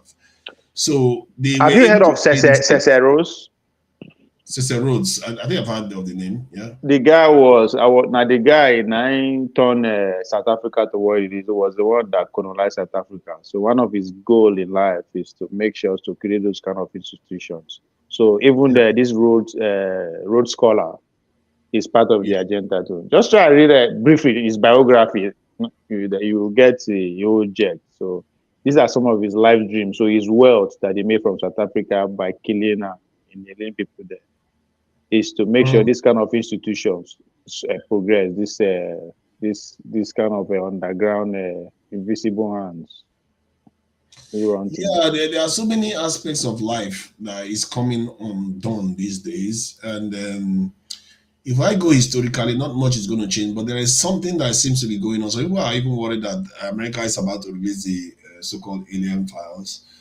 That there are so many alien file. No be them. Is it not them just build robots, put some counties in them, and they will just release them. They will say na aliens. You see, that's exactly what I'm saying. That there are so many things that are not right about this world. I don't trust those people. See, Ovie, in this world, I cannot pretend as if I know everything about the world. Because there are so many things that have come down in history that has told me that, you know what, just as history unfolded, there are so many things within the history that we have studied that don't seem to make sense. Like some of the encounter that Alexander the Great had, some of the encounter that even the Egyptian record that they had, some of the records, even some of the things you see in the Bible don't make sense for today. They say that the age, when you hear the age of darkness, they will say there was just a period that history were just destroyed. Like it said everything. I think that's what that period is about. I'm trying to make sense of it. I'm beginning to believe now. I'm beginning to think that 50-50, there has been another civilization that existed before us. In short, that one is 90. That for me, that one is almost 90, 50, 10. Before us that had disappeared. But what I'm thinking now is that there's 50-50 chance that the civilization that existed before us is still around.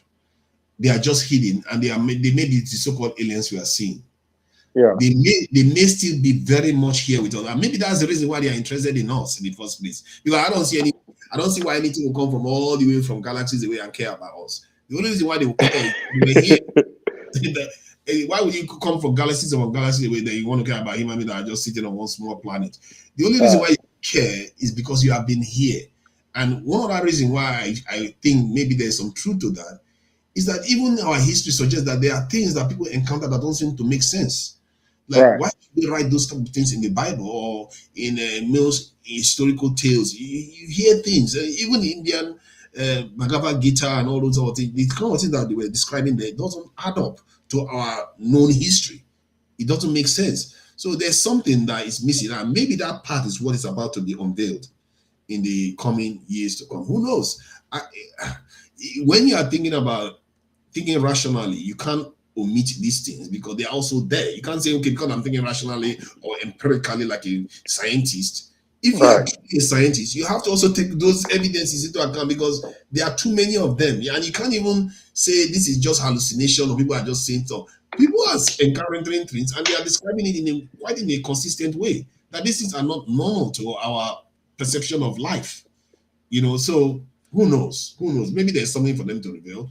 Maybe there's nothing after all. Maybe, do you know that some people argue that this Israeli, this Jewish Zionist God that they believe in, that they are Talmud God, that they say is God, that is actually the AI that we are building. Some people believe that is the AI that we are building. And as a man of science, I've actually dabble into that line of thought that could it be that we in physical form will create a new form of life that doesn't exist in physical form? And if it doesn't exist in physical form, is that not typically the kind of people we pray to? People that don't exist, things that don't exist, God that we know as God today. We pray to God. They say what you are saying, that they say God is.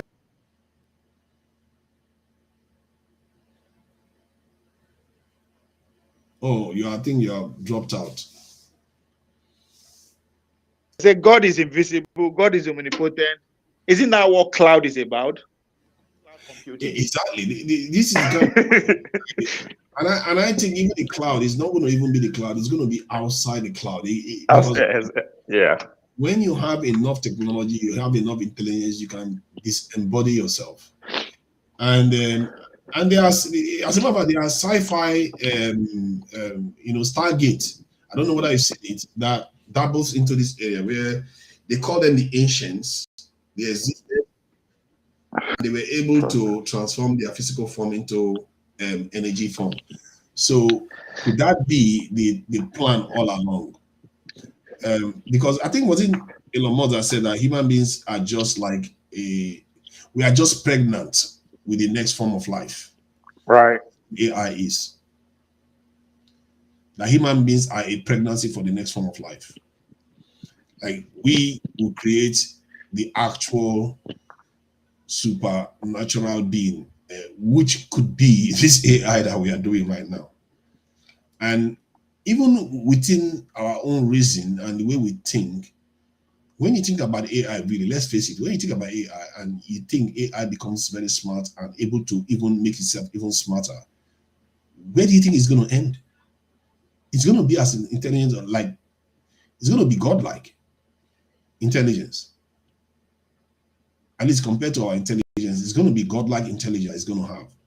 So if that is the case, then are we creating, is it a circle of life where we create the God that the next low-level creation will worship or will care for? And it's a very weird scenario.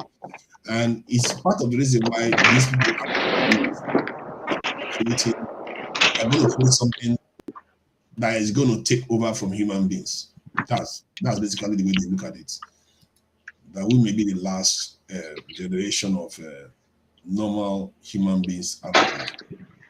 But who knows? Maybe it's all conjecture, and all I can do is look at what I see. We are in interesting time. I think I always say that we are privileged. We are lucky to be alive. That is our own time that all this are happening. Everybody will say that now. Everybody will say their time is. This time is quite interesting. Like the scandal we are seeing today, this Epstein scandal, like the scandal of all time. Yeah. This big. This is and in a way, it's happening real time. It's crazy. Like British Empire lasted 400 years. We never had this kind of scandal. This is the biggest of the biggest. It's crazy. Unbelievable. Man, just when you think you know this world, you just find out what do you know? You don't know anything. You just started. We've all been living in the kind of. Did you know that I saw another video that made me very uncomfortable yesterday? That in America, that they not even outlawed cannibalism in America. They did what? There's only one state in America that outlawed cannibalism. You know that. Now, technically, you can't kill human beings, but there's nothing stopping you from eating them. There's no law against that in America. That is crazy stuff. And then I saw this video of a British young girl describing how, I think it was Epstein she was describing, or some kind of cult they were in. They were taught how to behead young babies. Man, that stuff gave me heebie-jeebies, man. Watching that video of that young girl describing what she was doing, it looked very believable. It doesn't look like something they told her to say. Because later on, they started saying, oh, she just made it up. The girls just made it up. It's not true. They were just joking around.